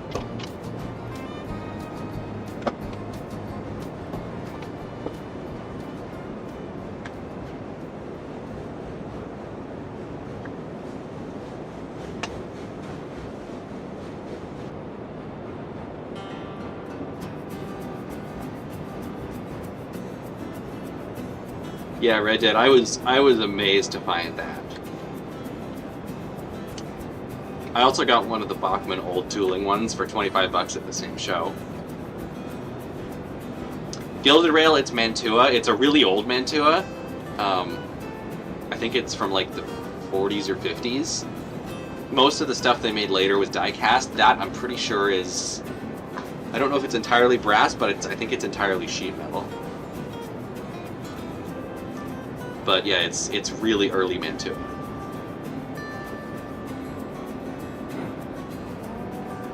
They made a die-cast General later on, like in the 70s, that I would also like to find one eventually.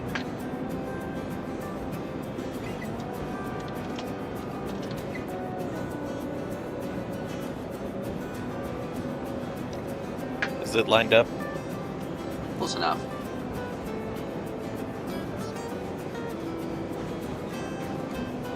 If you use the right hand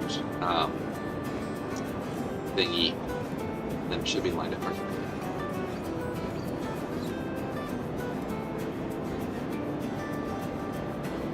I mean, I'm in the locomotive, so I can't really Oh, tell. can you up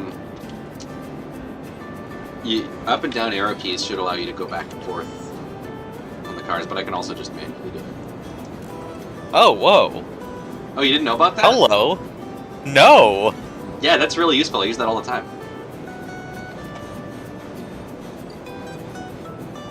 Yeah, when you're in the driving UI, you can forward and back or up and down arrow keys cycle through all of the things that are coupled to it.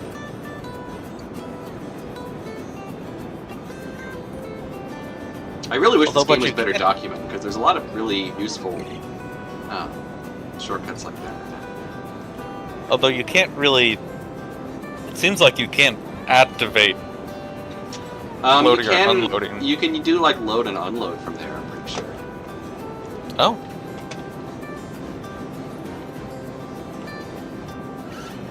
The load and unload are kind of glitchy, but I don't remember what the load key is. I think you went a little bit past it. But yeah, I use that all the time to line it up next to like the platforms and stuff, because you still have control over the throttle and everything. It looks like it's lined up with one of them. Oh, actually, yeah, I was just looking at it from a weird angle. It is. What is? I can't remember if it's enter or space or what it is.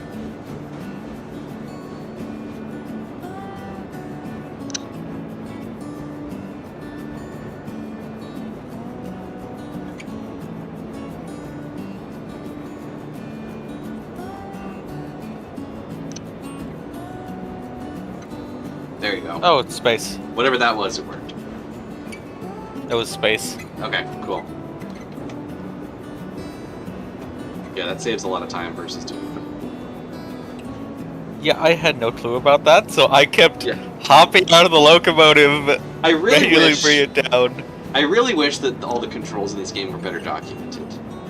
Because, like, I didn't know about the spacebar to load thing for ages after they introduced it. Because they didn't announce it, it doesn't show up. Like, the enter to unload thing shows up when you hover over it, but the other thing doesn't. They just, I guess, don't care.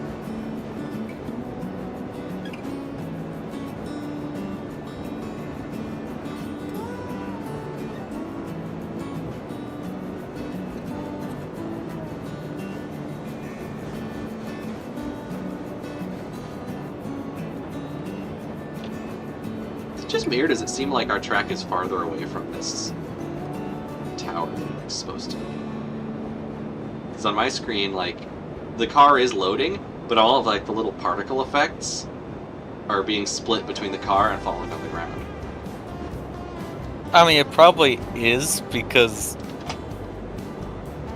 we kept adjusting this track that... Oh, data. right, because Peter was messing with us. So at some point, we should probably fix that. Yes. But you know what? It works, so who cares?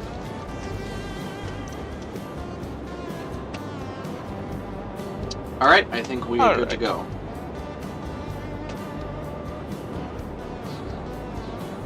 This is also the scene of the crime where we got pranked that time. And that's why there's still no Yep. switch here.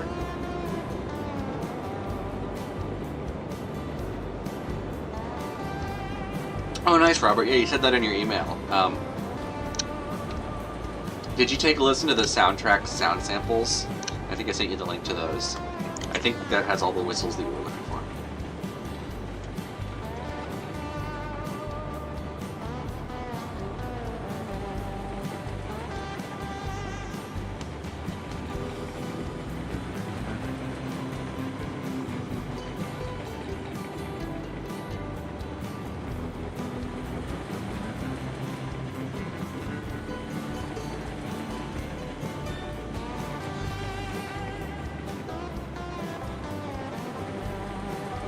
Also, I mentioned it earlier, but for anybody who wasn't watching then, I know some people have been asking for a playlist of the background music that I use in these streams, so I made one. It's on my channel.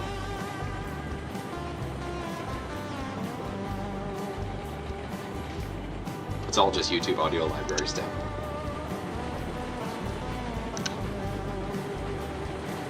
It's actually kind of peaceful playing this game when there isn't absolute chaos going on. I mean, are you saying you want absolute chaos? It really is more about what the audience wants, I think. I don't know, audience, weigh in. Do you want... You know what? I'm gonna make a poll.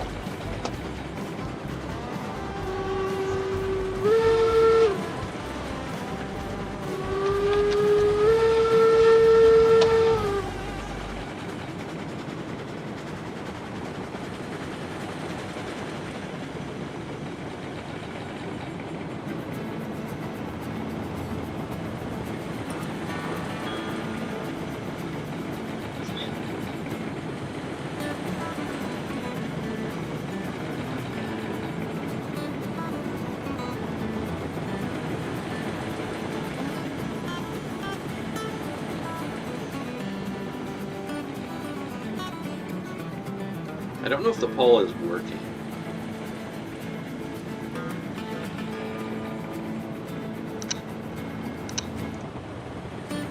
Oh no, it is.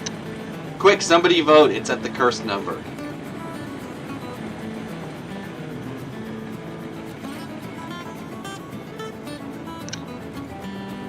For crying out loud, somebody vote! I'm gonna open up my other account and vote so it's not that number anymore. Can it not be on 3?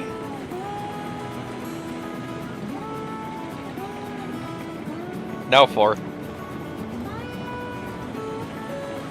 Okay, Is thank 3 a goodness cursed- people are finally voting. Is 3 a cursed number or something? No, it was on 67. Oh, I just kept seeing 3 votes. Oh no, not the number of votes, but the percentage. Oh.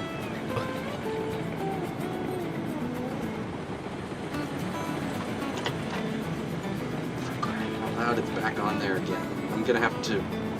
Oh, I can't undo my vote, can I? Alright, I'm not ending the poll until somebody votes and it's not on 67% anymore.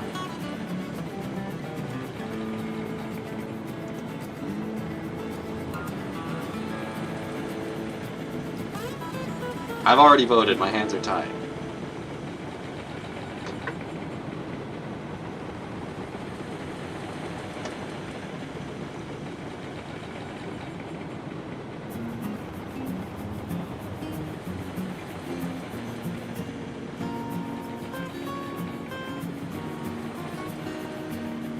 I can't vote on my own poll from my own account, can I?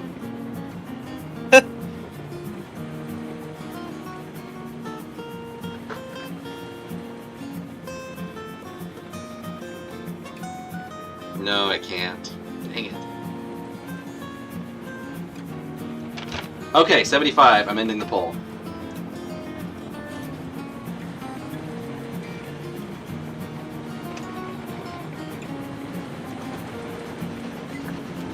Well, apparently they want chaos.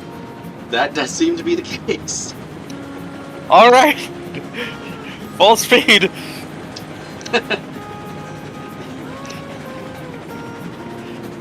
Send it! Yeet! Yeah, 78% want chaos.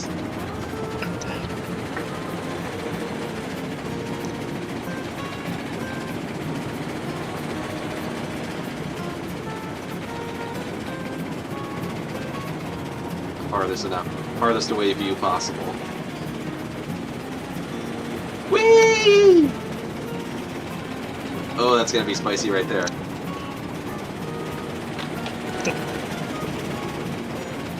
I'm trying to remember the key to hide the map. I don't know what it was.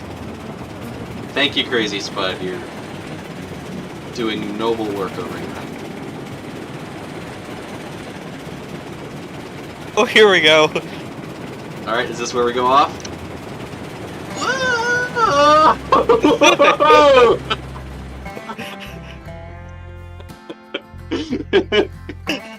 Boy, It just took flight.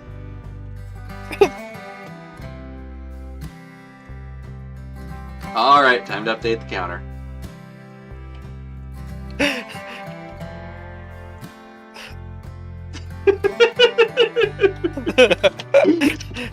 That Giving the was people what they want. Where's the rest of the train? Did it all go off? Yep, it's further up. Good night, Crazy Spud. Thank you for voting for this. This is what you all voted for. It's not a political statement. I'm just saying, you wanted chaos, you got chaos. Enjoy with my compliments to the chef.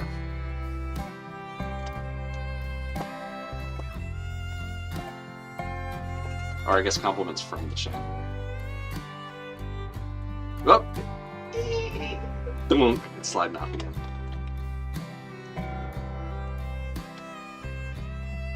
Yeah, Crazy Spud, it would have been a shame to miss that. Re-railing these super short cars doesn't actually seem to work that well.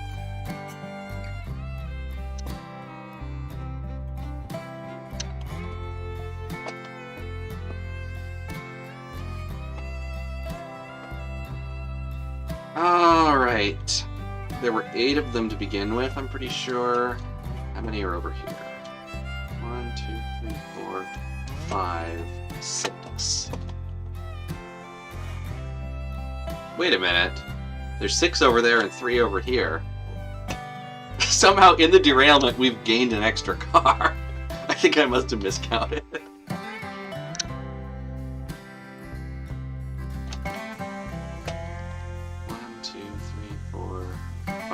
6.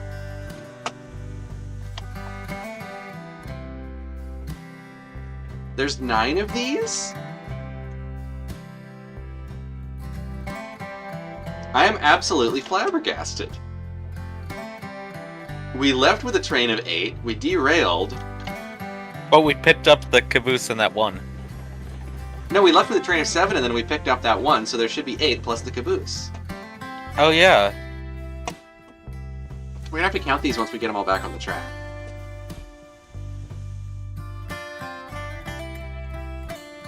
Because if we can, like, gain cars and full carloads by derailing, then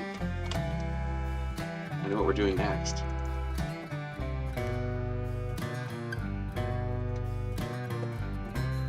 I don't think we can. I think that would be a little bit too much of a bug in the game. Even Railroads Online wouldn't do that. Dang it! Every time I re-rail these, or almost every time, they land so hard on the track that they bounce off again.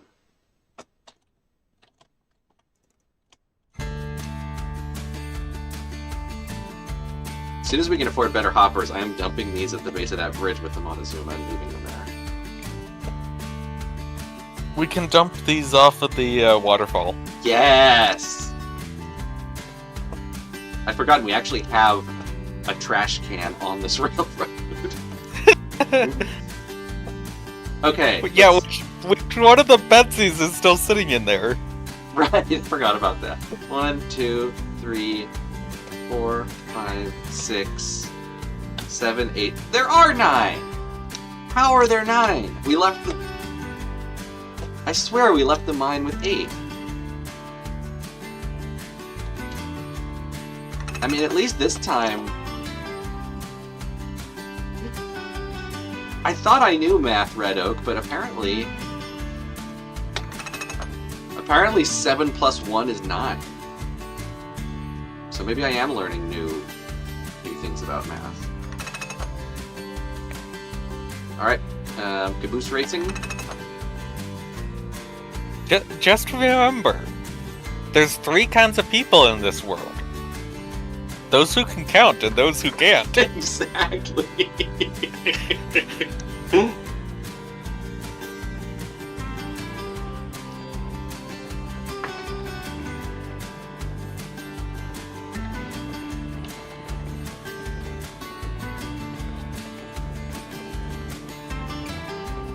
Alright, I'm gonna get ready on the soundboard. Oh, I missed that one.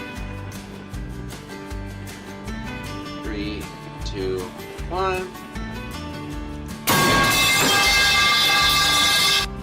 And...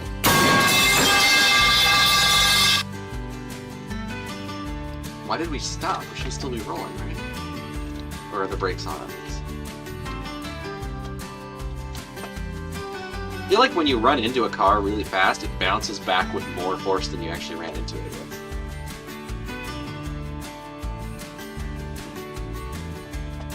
Railroads Online breaks the laws of physics in a surprise to absolutely no one. Yeah, brakes aren't on, they're just not moving. I don't know why. We're gonna have to back the train up. Tonight on the Red Oak live stream, the Glenbrook derails, Micah learns math, and Train Boy drives Porter through a river.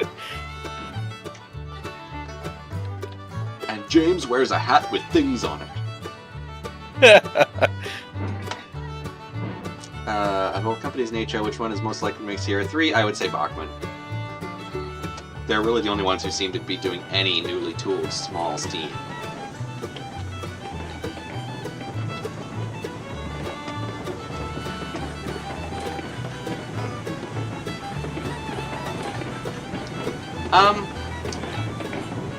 Robert, I don't think it'd be a spoiler as long as you don't give away, like, the whole plot. You could make it like a trailer for your series. Where you, like, sort of introduce the trains and hint at what's gonna happen, but don't give it all.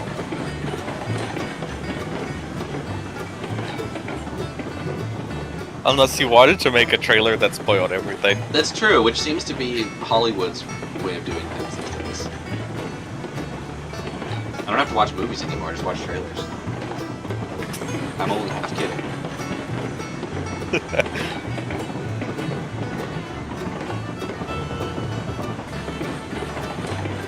I'm trying to remember the last time I actually went to a new movie that wasn't the Back to the Future re-release. I know, right? It's been a long time. It honestly might have been Avengers Endgame. I went to see that with a bunch of friends in Canada.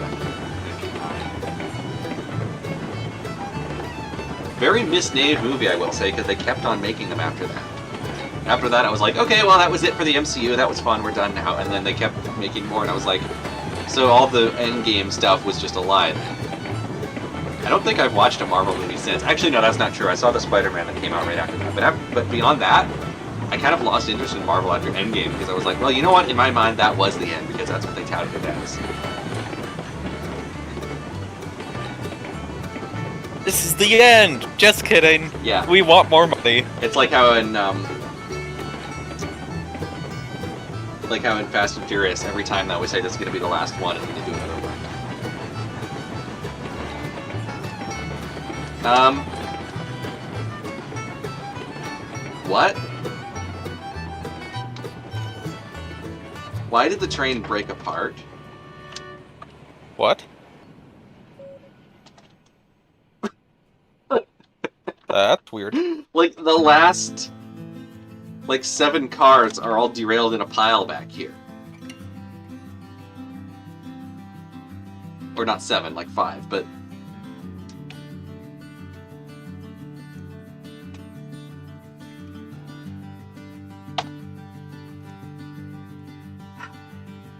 That's 5 derailments tonight, and only 2 of them were on purpose.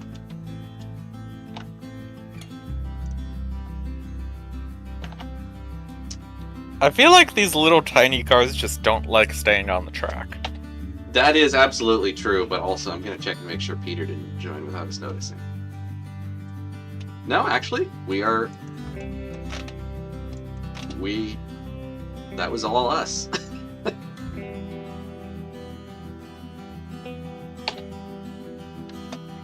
Alright, don't back up too far, we're going to re-rail these.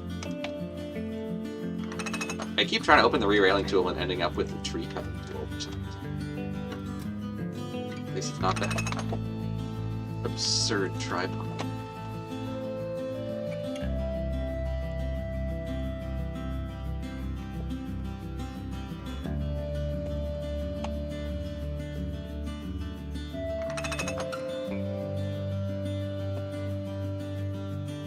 Okay.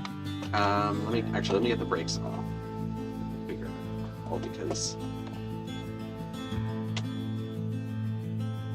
it's not as easy as it looks like.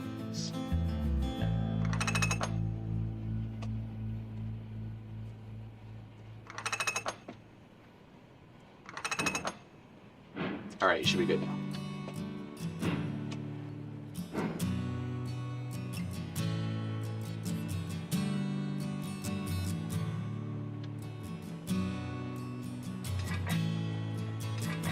Robert, that's an interesting, that's a nice premise for a series. I haven't run across one like that before.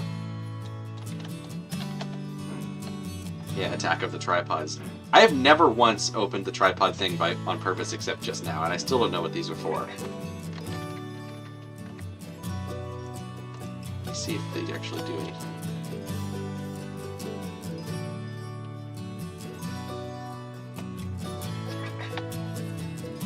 There's something on the map.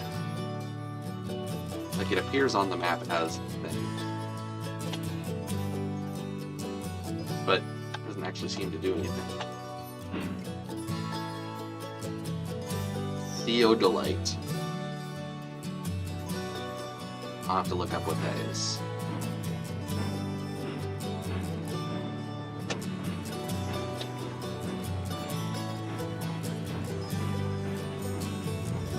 Precision obstacle instrument for measuring angles between designated visible points for land surveying. Huh. So how are you supposed to use it in the game? Because that doesn't make any sense to me.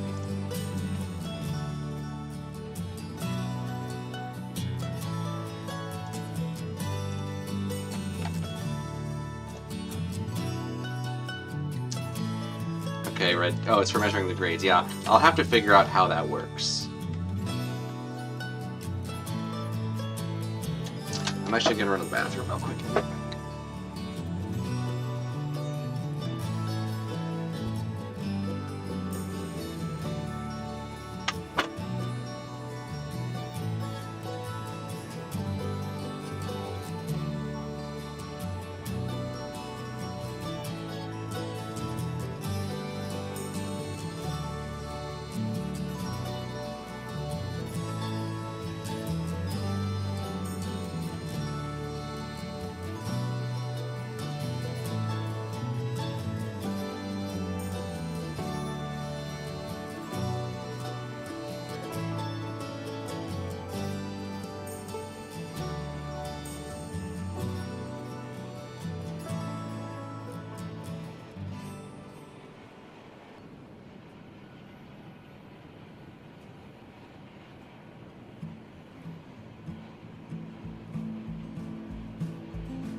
What the crap?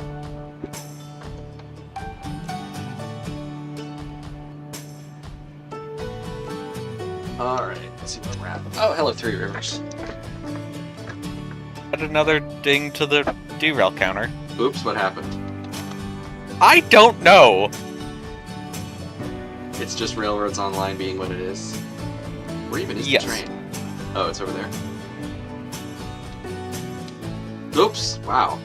These little short cars are just... they just suck.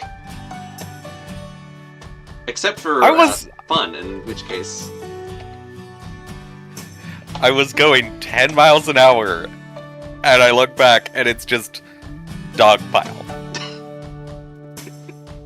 I don't know. How much money do we have now? Oh wow, we have over $3,000 now. So we could actually buy some better cars.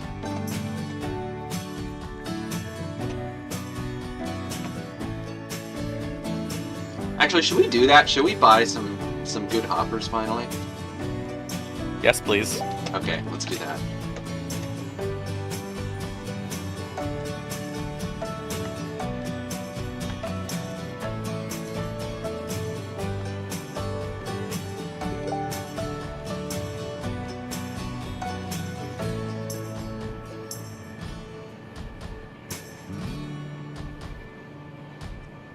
All right.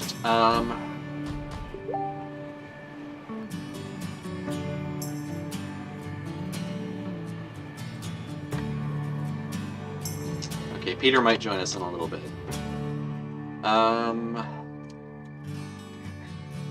Should we just dump these right here, or should we bother to take them to the waterfall? I kind of want to take him to the waterfall just to All right, give it a really good ending. let's take him to the waterfall then, and let's make sure that we're facing in a direction where we can push them off. Meanwhile, We will be. if you feel like working on that, I am going to go over to the iron mine and buy some new hoppers there, so we don't have to drag them up there as idiots. Unless you want to be part of the purchasing process.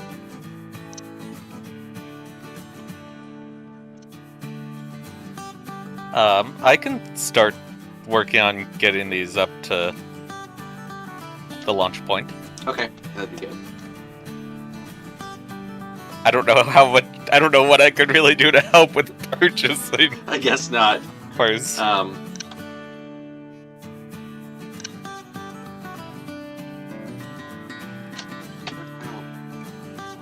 Okay, I'm going the wrong way.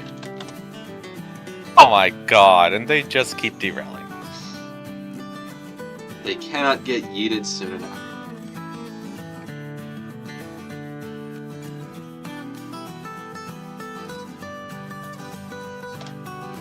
Oh, and we have a telegraph station here, so I didn't even have to pull it. Brilliant. Yep, I set telegraphs at every location. Thank you. Or at least the ones that we have track. Alrighty then. Let's see what our options are. So we've got the Tweetsy hoppers or the EBT hoppers. I remember one of them holds more than the other, but I don't remember which one.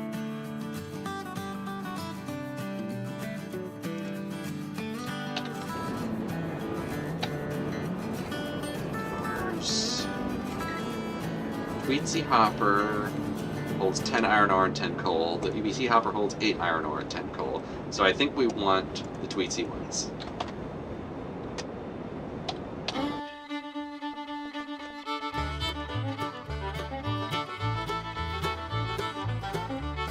These are $8.50 a piece, so we actually can't afford as many of them as I had hoped to get.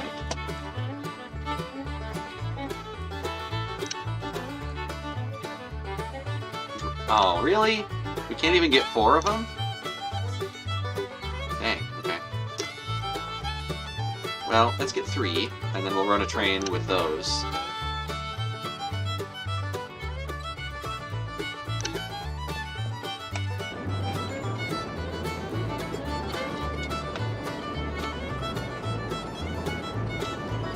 Boy, these things are pricey. It's kind of...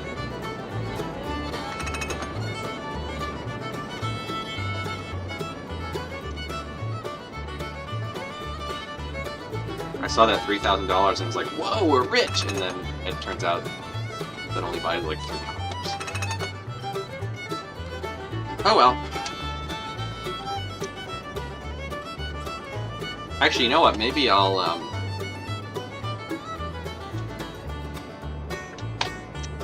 let's see, what's something that I could run really quick to make a little bit more money just to push us over the brink until we get a fourth one.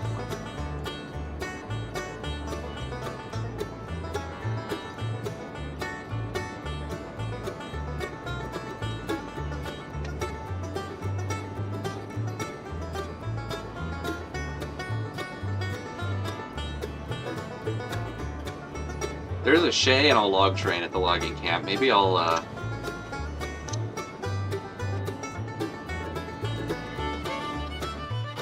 maybe I'll just run a quick log train. I haven't actually had a chance to play with the Shay yet.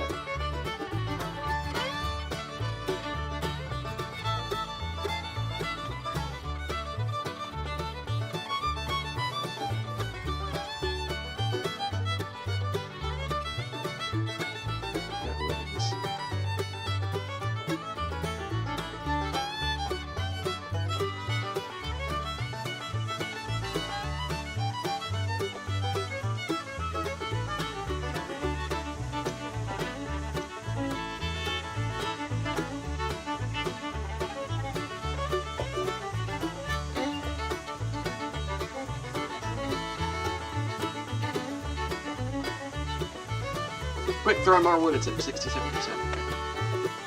Oh, I forgot.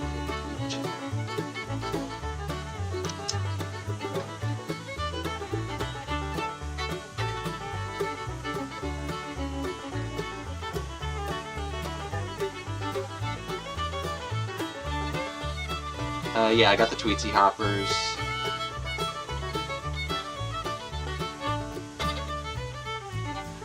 Yeah, Red Dead. I know someone who knows someone who saw a pre-production model of the new Lion Chief 440s, the base model ones, and said they looked really bad.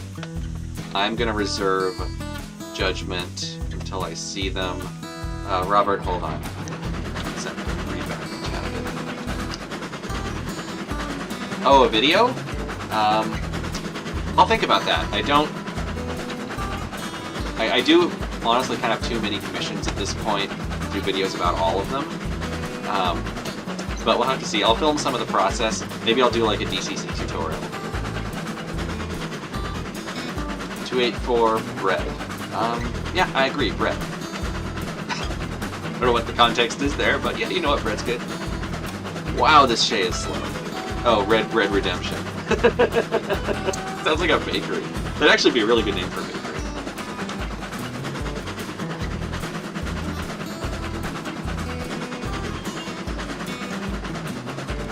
Wow, the Shay goes 5 miles an hour. I make it go any faster.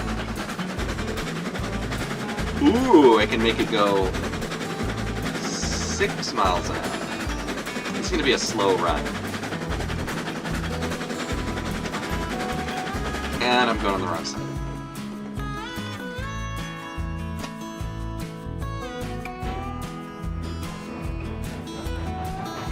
See, ironically, this is actually a place where that Montezuma that we chucked on the ground would be very useful.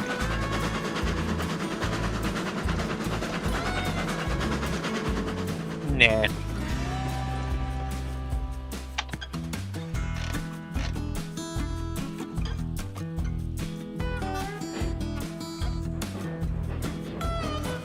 Yes, 284, I do have the Back to the Future poster.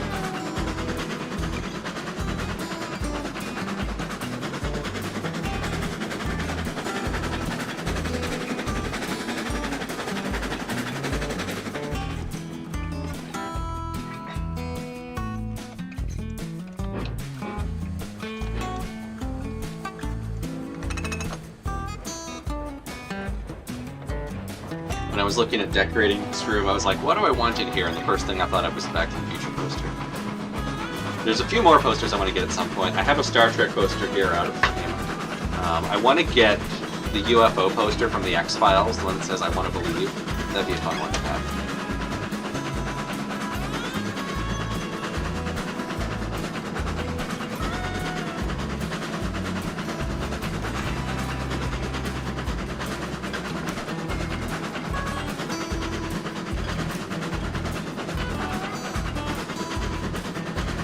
or the joke version that says, I want to leave. Oh, I'm going the wrong way again. This is the problem. You go the wrong way in a regular engine, you just go back. You go the wrong way in a Shay, and it takes 5 business days to go back.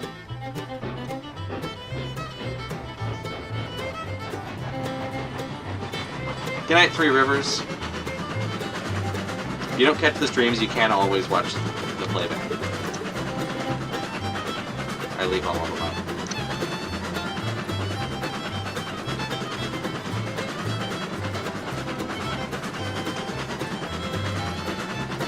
And if anything really funny happens, sometimes I'll edit it into a separate video like I did with the river stuff last time.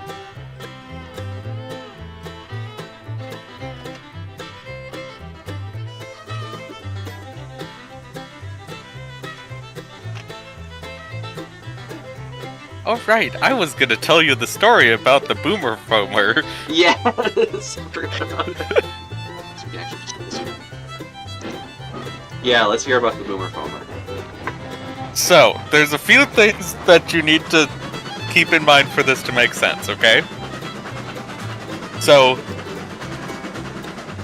where I work at for a job used to run the passengers, a scenic train. 2016, they shut that down because it cost too much, and the track has been out of service since then. Which that would roughly like milepost 38.5 to milepost 99 something. Mountainous region, like 2.5% grade, so on.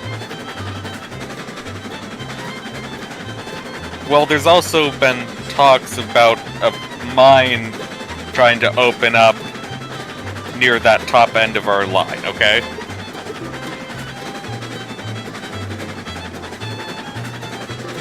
So just you, I think a gold mine, but I'm not totally sure. Roberto, yes, I am going to do a mono railroading stream soon. Not sure exactly when, but at some point soon. Maybe on Thursday. Anyway, sorry. Go ahead. You're fine. So there's been a speculation of, oh yeah, we might run up. They might want freight service at some point. We don't know. So, about a couple months ago or whatever, we get done on the train. This older guy shows up in a white Ford Raptor, black leather interior. Pulls up in like $100,000 truck onto our private property that literally has a sign that says no through road private property. Just pulls in there and starts telling us, oh yeah, I'm working with the mine. They want to run freight, and we were gonna do passenger stuff, and ask us about the passenger stuff, and then shows us this super crappy AI video of like a steam train pulling Disneyland style coaches to this out of one area, and then like a trolley car with no overhead wires and no generator car, no nothing, just randomly running,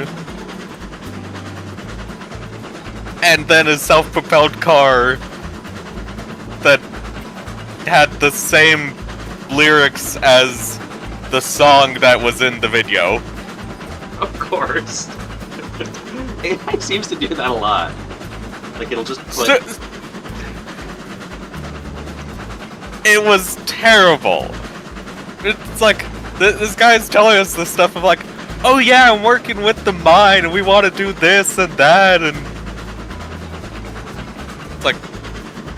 And the engineer at the time, the engineer that was with me that day, he's like, oh yeah, I used to run the passenger train, but if you want to talk about passenger stuff, Matt here is the one, because he helps up at Sumter. That's Nice guy. Nice guy. Go ahead. Robert, yes, I just watched The Great Locomotive Chase for the first time the other day. It is a great movie. Sorry, go ahead. I'm trying to keep up with the chat. But yeah, the Nice AI guy. stuff is just... I cringe every time. Guy leaves. Then, a couple weeks later, he comes back. The Lance, who was the engineer that first time, he took a half day, so he's gone. Most of us are out working on track. There's only just Beeman around the depot. Guy parks in one of the employee spots. Doors locked for the depot, can't get in. Then pulls around to the side and blocks Beeman's truck in so that Beeman can't go anywhere. That's concerning. Shows Beeman the video. And he's like, "Oh yeah, is Lance here? I want to talk to him." It's like, no, he's not. He took a half day. He's not here. He's like, "Oh, I wanted to talk to him about running our passenger train." And Beeman's like, "What are you talking about?" And so the guy then shows Beeman the video. And telling Beeman about how, oh yeah, he's contracted by Ham out of Salt Lake who works for the mine. That they want to run passenger stuff, and that they contracted him to look at the line, and that they want to buy the line and do all this stuff and make their own self-propelled rail cars. So this guy's just blowing Like hot the- air. Clearly. Oh, just wait. Also, He side tells note, us that- I just derailed, and I'm pretty sure somebody was messing with the switch, but I don't see anybody. So, Peter, have you figured out a way to make yourself invisible? Anyway, sorry. Proceed. Yeah, he writes down the guy's name and phone number and stuff, writes down all the info. And then that evening, he gives it to our manager, and at first he's like, "What the crap?" And then Beeman's like, "Oh yeah, it said that he's contracted by Pamela by Pam out of Salt Lake for the mine because they want to buy the line." And our manager is just like, "Send me his phone number. Just not joking anymore, just send me his phone number."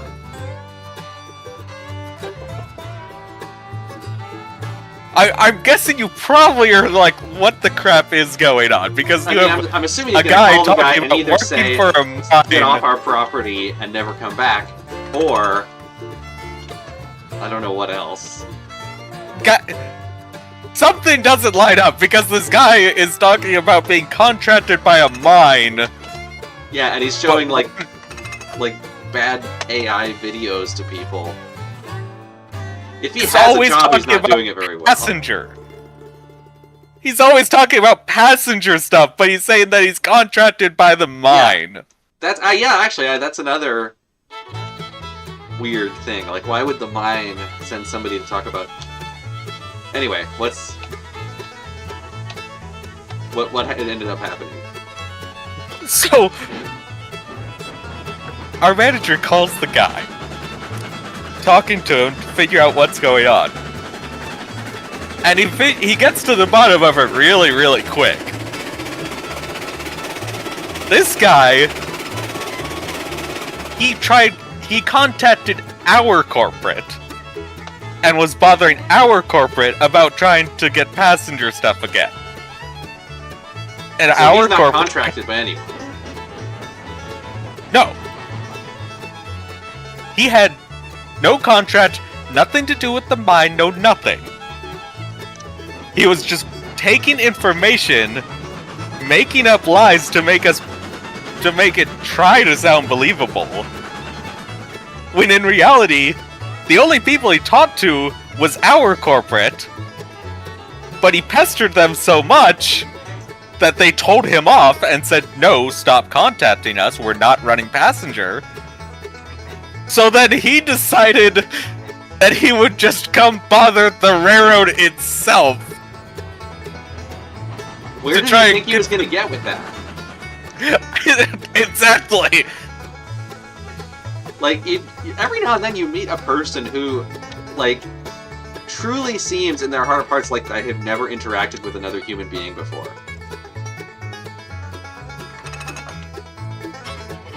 It's like, he's saying all this weird stuff, and then we find out that it's like, oh yeah, he pestered corporate so much that they told him off, and then he's like, thinking that he's gonna get one over on them by coming to the railroad that does whatever corporate tells us? Like, what the crap? Yeah, like, does he think you have some kind of authority that corporate doesn't? Over whether you can run passenger? It doesn't make any sense. Hence the boomer foamer of... Yeah, and like, also, if this guy clearly has a few screws loose, where did he get the Raptor? Right? Where did he make enough money to acquire a 6-figure truck? If this is how he handles his business negotiations. I know, right? Like, is truly a case where you can just fail upwards? I have no clue.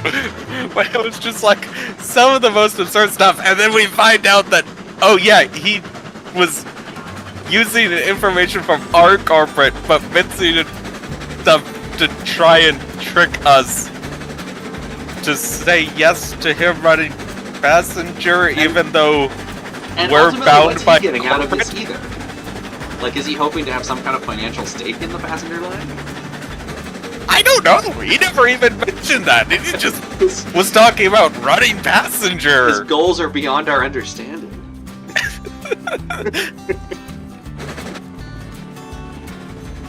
Also, speaking of things being beyond our understanding, I've derailed twice just trying to move these flat cars onto the right track, and I can't figure out why. And actually, there's a third one happening as we speak. I have the hoppers staged at the jump. Okay, I have some of my flat cars rather worryingly gaining speed rolling downhill away from me. Of course. I'm trying to chase them down. But, like, I was hoping I would have, like, 2 log trains loaded and delivered by this point, and I haven't even gotten the empty flat cars onto the correct track yet.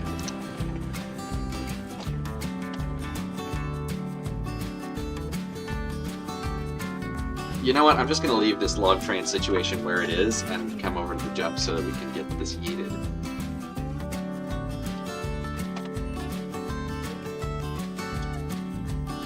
I will say, I'm really not impressed with the Shay. The Heisler is fantastic. Yeah, the Shay is so painfully slow that I just can't really do anything with it.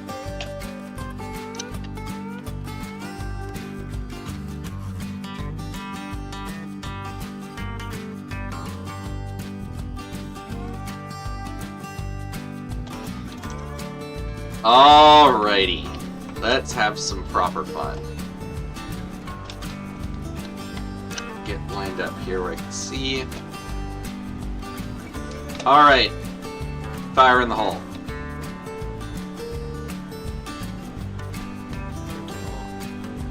Bombs away!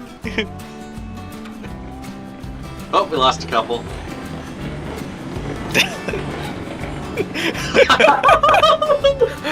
The way they just go over in like a stream of little hoppers. Oh, and one of them landed face down in the mud right there. It was fantastic. That was awesome.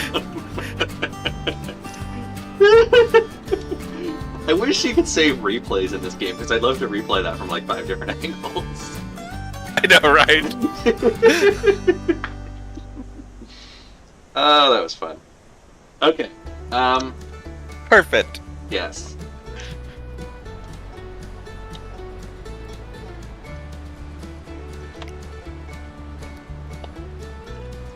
Alright, we have $570, which is not enough to get another hopper. I am actually gonna take this Betsy with me back to the logging camp, because even this is gonna be better than the Shay.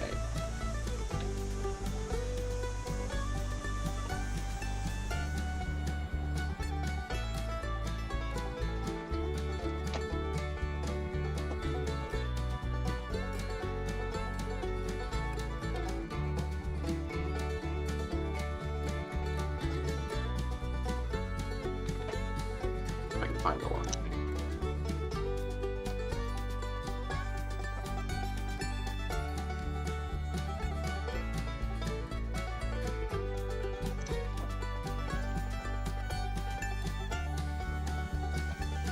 It did occur to me one reason why the switches might be moving by themselves as we go over them, even if somebody isn't messing with us, which is that the switches will automatically move to align with the track that you're on if you try to run through them backwards. So it's possible that like there's something going wacky that is triggering that repeatedly. That would make sense.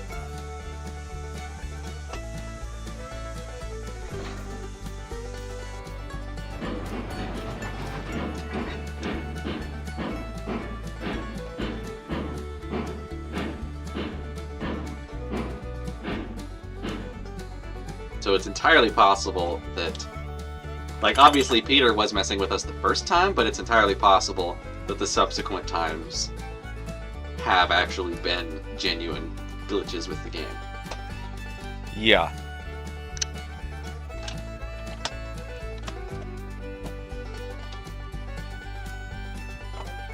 Either that or Peter's found some kind of invisible mode where you can be in the game and not show up on the map view, which is also possible.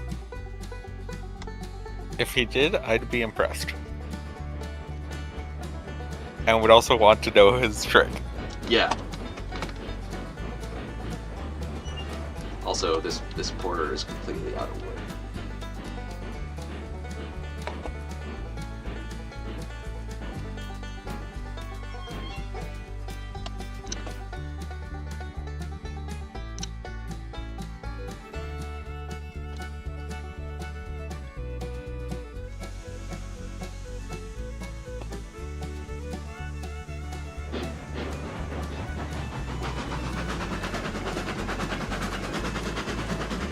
I haven't looked at the chat in forever.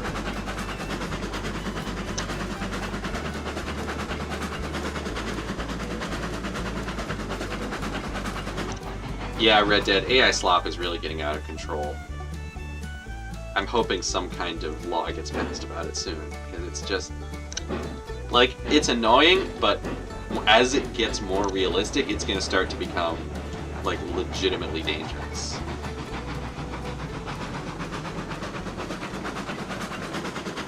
Yes, William Tell Overture on the soundtrack when Runaways happen would be epic. I need to do that.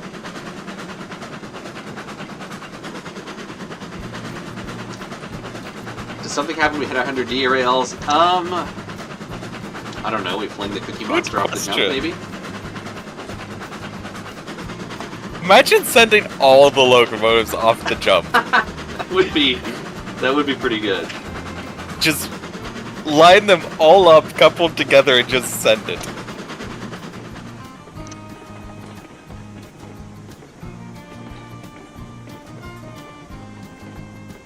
Okay, yeah, maybe we'll do that when we hit 100 derails. And we're well on our way there because I just derailed again.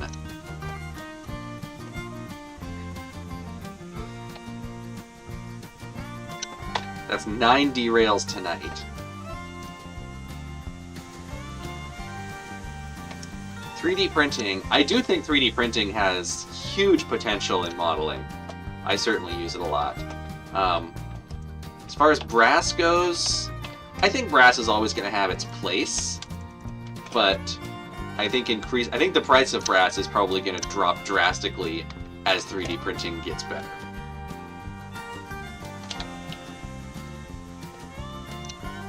Because 3D printing in metal is really only possible on an industrial scale right now.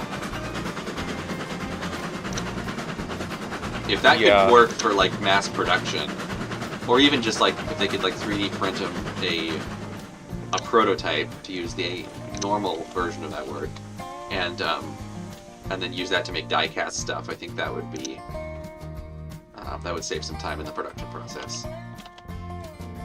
Or if they could just directly 3D print a mold, even.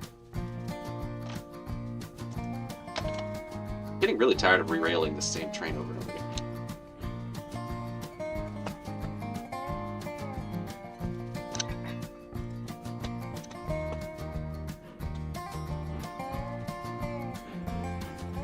Oh, okay, that might be part of the problem. I forgot I left the throttle on Betsy open, so now that some steam pressure has built up, the train's just moving. You're welcome to come over to the log camp and participate in the chaos over here if you want. Red Dead, yes, I do still have the Brass 460. It will eventually get sound. It's not really a priority right now. It's taken apart. It's waiting on paint, but yeah, that'll happen eventually. I'll probably sell it, actually.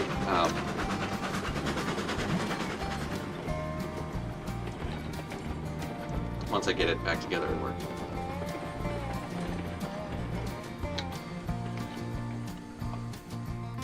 There's really only one brass locomotive I'm actually interested in having and hanging on to, and that's California Western 45.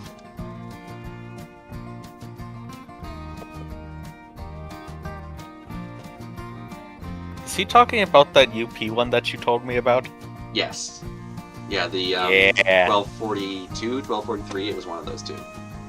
Yeah. Yeah, if you're interested in buying that, I would be more than happy to make a deal. Once I get it back together and running, of course. I mean, it is preserved. I kind of have to. It would also go really well with the modules, the Freemo modules I'm planning. Yeah. Yeah, maybe what I'll do is I'll get that painted up. I'll put a Lock Sound 5. Seriously? So I guess I just can't push empty flat cars now at all in this game.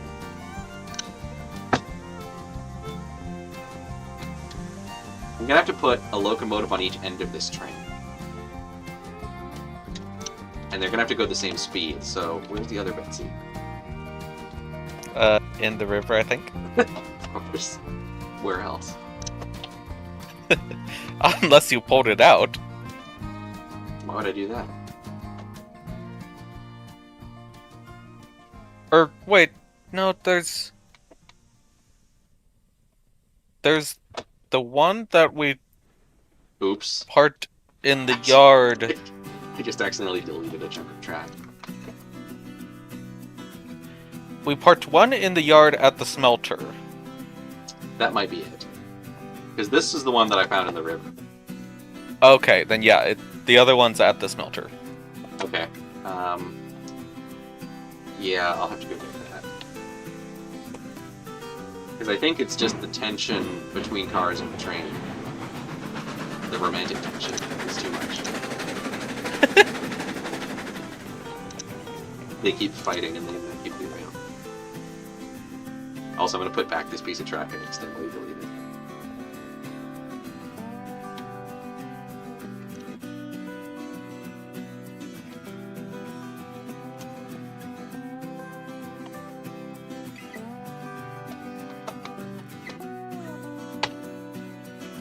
Alright.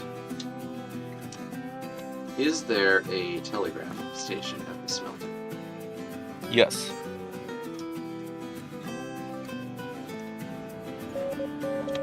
Perfect. Yeah, least buggy game ever. There's still a caboose here. Do we want that? Yep. I don't know. Oh, I'm gonna leave it alone for now. There's also still a Glenbrook here. Now, I don't think...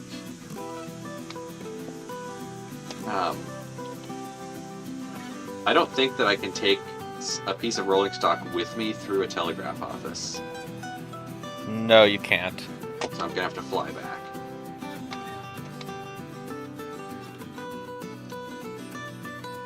Yeah, Gilded Rail. I mean, right now we're just kind of struggling to get this log train somewhat manageable. But yeah, we're hopefully in the next episode we'll be able to run some iron ore and maybe even some coal with actual working hoppers. Maybe. Yeah, let's not get our hopes up too much. Worst bug I've encountered on here so far. I don't know. I mean, there's. It's like. Like, I'm not even sure how I would begin to compare them. Hold on a sec.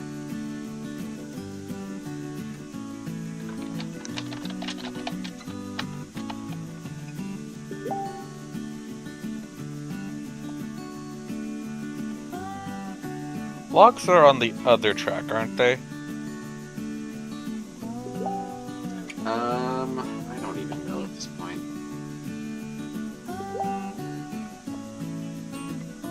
I think so.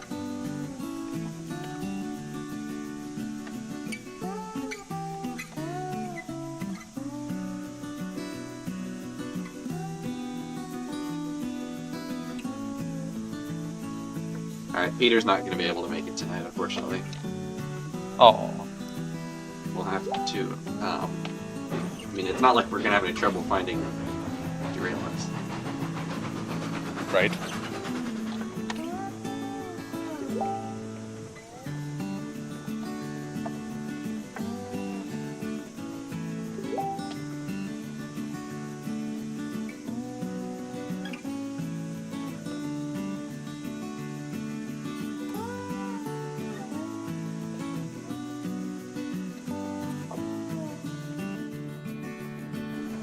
Okay. Once we've got this coupled up, let's get rid of the Shay. Get that out of here, and then we'll put a Betsy at each end.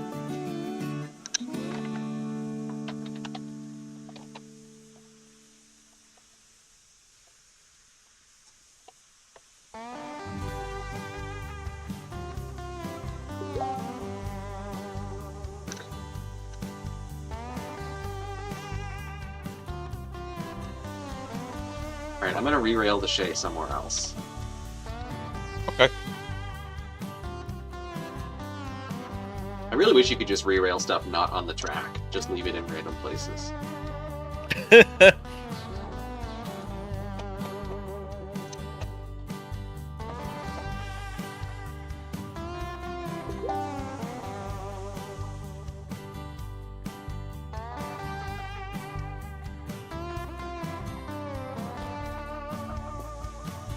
Alright, let me guess, this Betsy's also out of wood. Yep. So basically we're making a Betsy Fairley with logs in the middle. Sounds about right.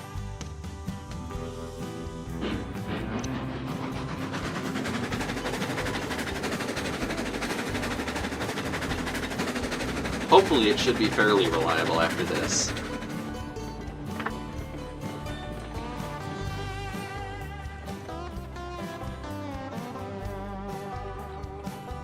Nobody acknowledged that. I caught it. I was. You chose I not to wasn't laugh. sure if you had done that intentionally or not. Yeah, that was intentional. Alright, I'm gonna, just for my own satisfaction, because it's bothering me, I'm gonna flip this Betsy around the other way. Works for me. That way we can run straight from one to the other. Yes! Thank you, Gilded Rail. That's exactly the response I was hoping for. Alright, now, theoretically, if the game works properly, we should be able to pick up some logs, finally. I think... Wait. If you weren't over in Massachusetts, I would chuck my foam ES&D lime at you. And Betsy's running away with the flat car. Uh-oh! I bet if I put on a brake it won't work. That stopped it. Southern California Rail. Yeah, I need to go to that one.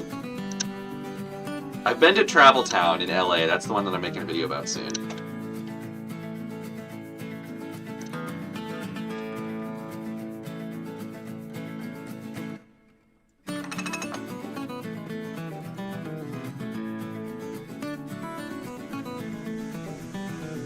I feel like the longer this game goes on, it just gets more and more buggy.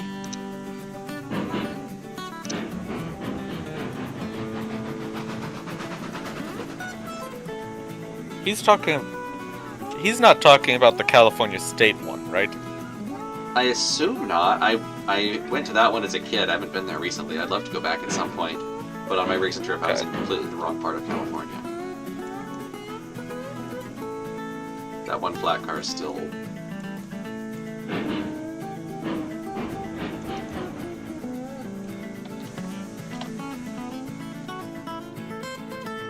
Thank you.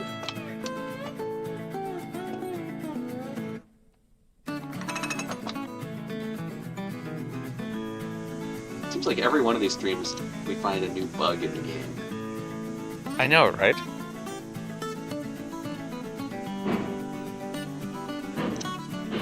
Oh, the small one. No, I haven't been to that yet. Neither have I. I need to. Another one that's really worth going to in California is the Nevada County. Yes, I would like to see that one too.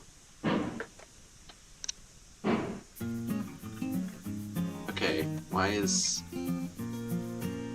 train not move? Oh, there we go. I think Still we need not to real. go backwards. I am going backwards. Oh no, I'm going... Backwards for you is forwards for me. Yeah, the bugs are really annoying. Also, I think one of these Betsies might be on the scene pressure.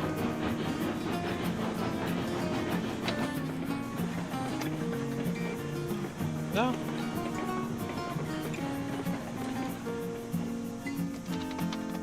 Then why did I just do it again? They let you drive trains for $300. Dang. Gotta save up $300, I guess. Maybe I should just sell my O-Gauge General or something.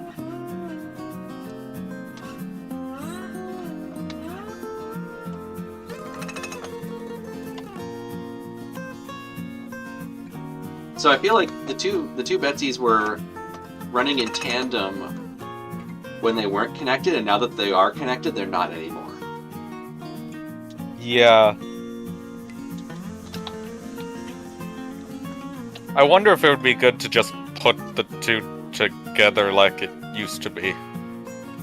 Well, then they're going to be not at the opposite ends of the train, and that was the thing.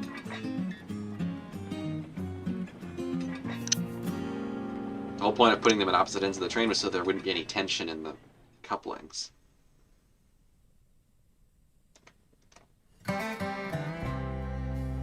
See if I can re-rail this flat car without actually re-railing it. Oh wait, are we connected? Yeah. Okay. Keep going. I'm trying to keep going, but it's not keeping going.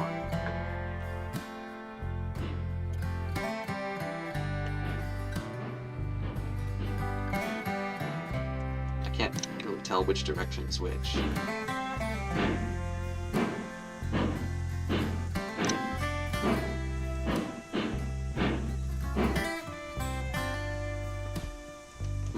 The control that I have over this train is dubious at best.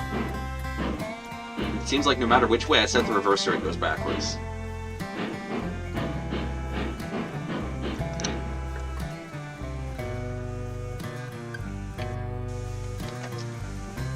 Reverser, forward.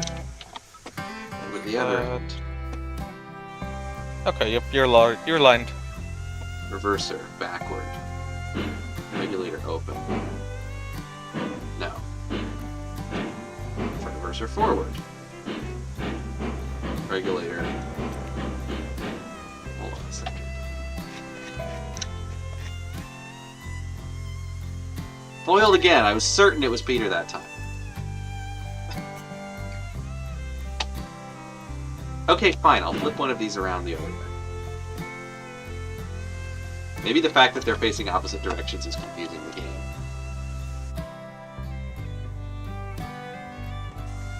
Maybe.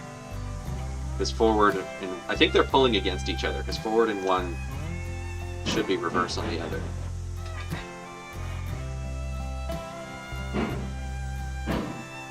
Is the brake on the other Betsy?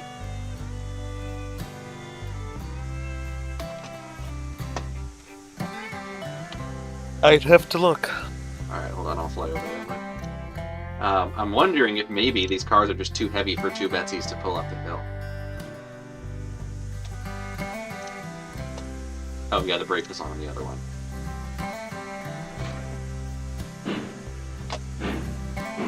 It does kind of seem like these are not operating in tandem as they should.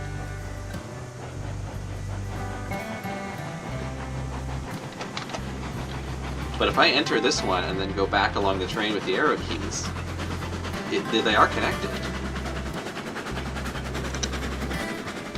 And actually you can tell from the smoke which one is currently running.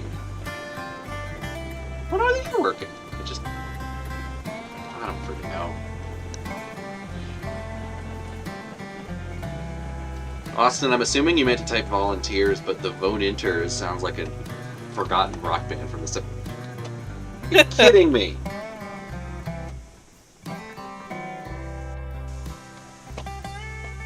Alright, this is kind of not really funny anymore, and it's just frustrating.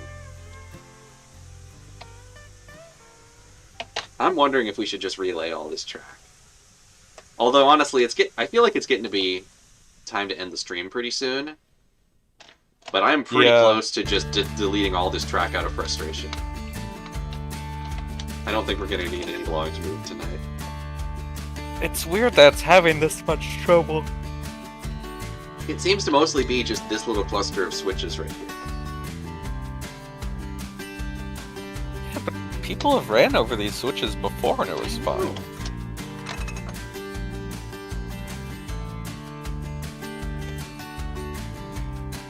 Crazy Spud, what you came back to is a tale of frustration and defeat. We are now at, I think, 10 derails for the night. All from just trying to move this log train from here to over there.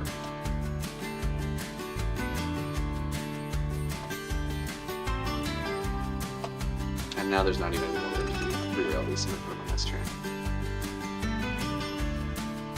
Freaking tripod! I'm so sick of the tripods.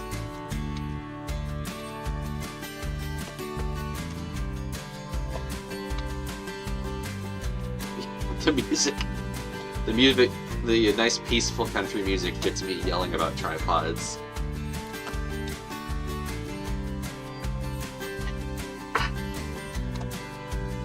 Okay. Brakes off on all but the last car. I'm going to use this Betsy to move these up to the loading platform.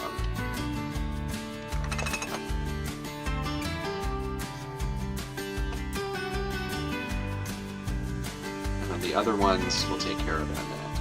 But I think running two engines in tandem is broke.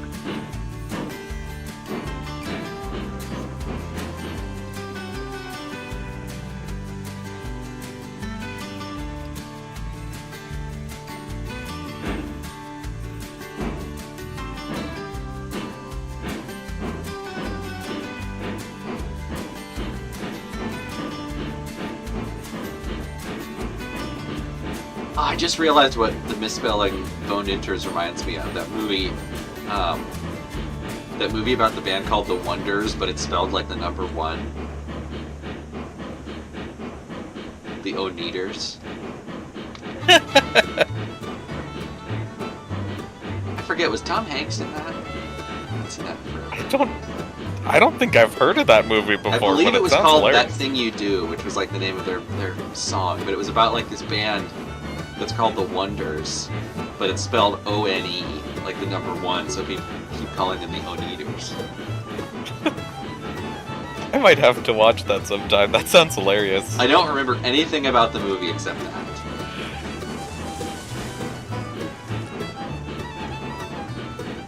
I'll have to look it up in a second. So now that we're past that switch, it seems fine. I think it's just that particular little cluster of switches is just Yeah, it cursed. could be. So let's just manually re-rail everything past that.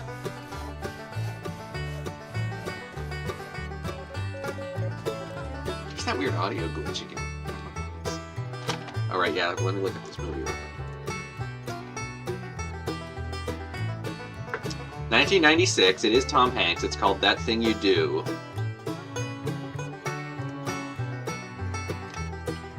Comedy drama. Oh, written and directed by Tom Hanks. Set in 1960s rock and roll culture, it chronicles the rise and fall of a fictional one-hit wonder pop band.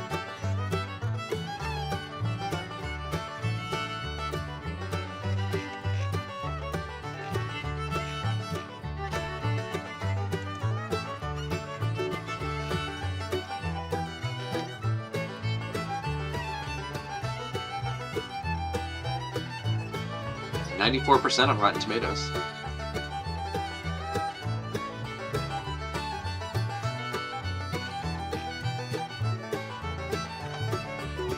Well, yeah, might be worth watching. Maybe I should rewatch it. Crazy Spud, you missed a lot of Kenosha's, but they weren't very entertaining ones. The only one that you did miss that really was worth seeing was when we yeeted the little short hoppers off the jump into the river. That one was fun. That was fantastic.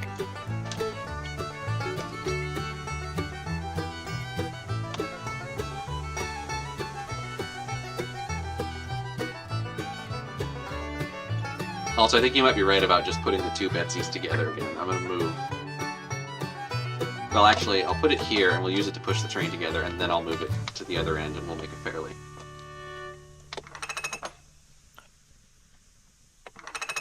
We might, with how weird the stuff is acting, we might want to have them face the same direction rather than. Yeah, I mean, they didn't really work facing the same direction either. I'm honestly wondering if maybe we just don't run them together anymore. That's also a valid idea.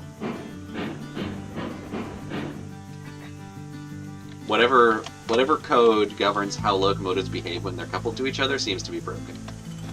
So I'm just going to re-rail Betsy somewhere else. Hopefully one Betsy will be enough to move the log train. Anyway, I'm starting to get a little bit tired and exasperated with this game, so I'm thinking it might be about time to call it a night. Yeah, probably a good idea. And it's getting to be around midnight, which is when I usually end the streams anyway. That is fair. Alright, let me save the game, which I haven't done at all. Gotta save all those derailments we've had. Oh, but not only that, we made like $150, That we did. which is not enough to buy anything. We did buy 3 hoppers though, so that's fun. Anyway, I think that about wraps it up for me at least. That's 10 derails tonight, 2 of which were on purpose. Total of 27. That is insane. Yeah, Gilded Rail, next week's stream we can take the log train. I might try something between now and then. I might try opening up this save as a single player session, and then saving it, and then reopening it as a multiplayer session to see if there's like some kind of cache that needs to be cleared.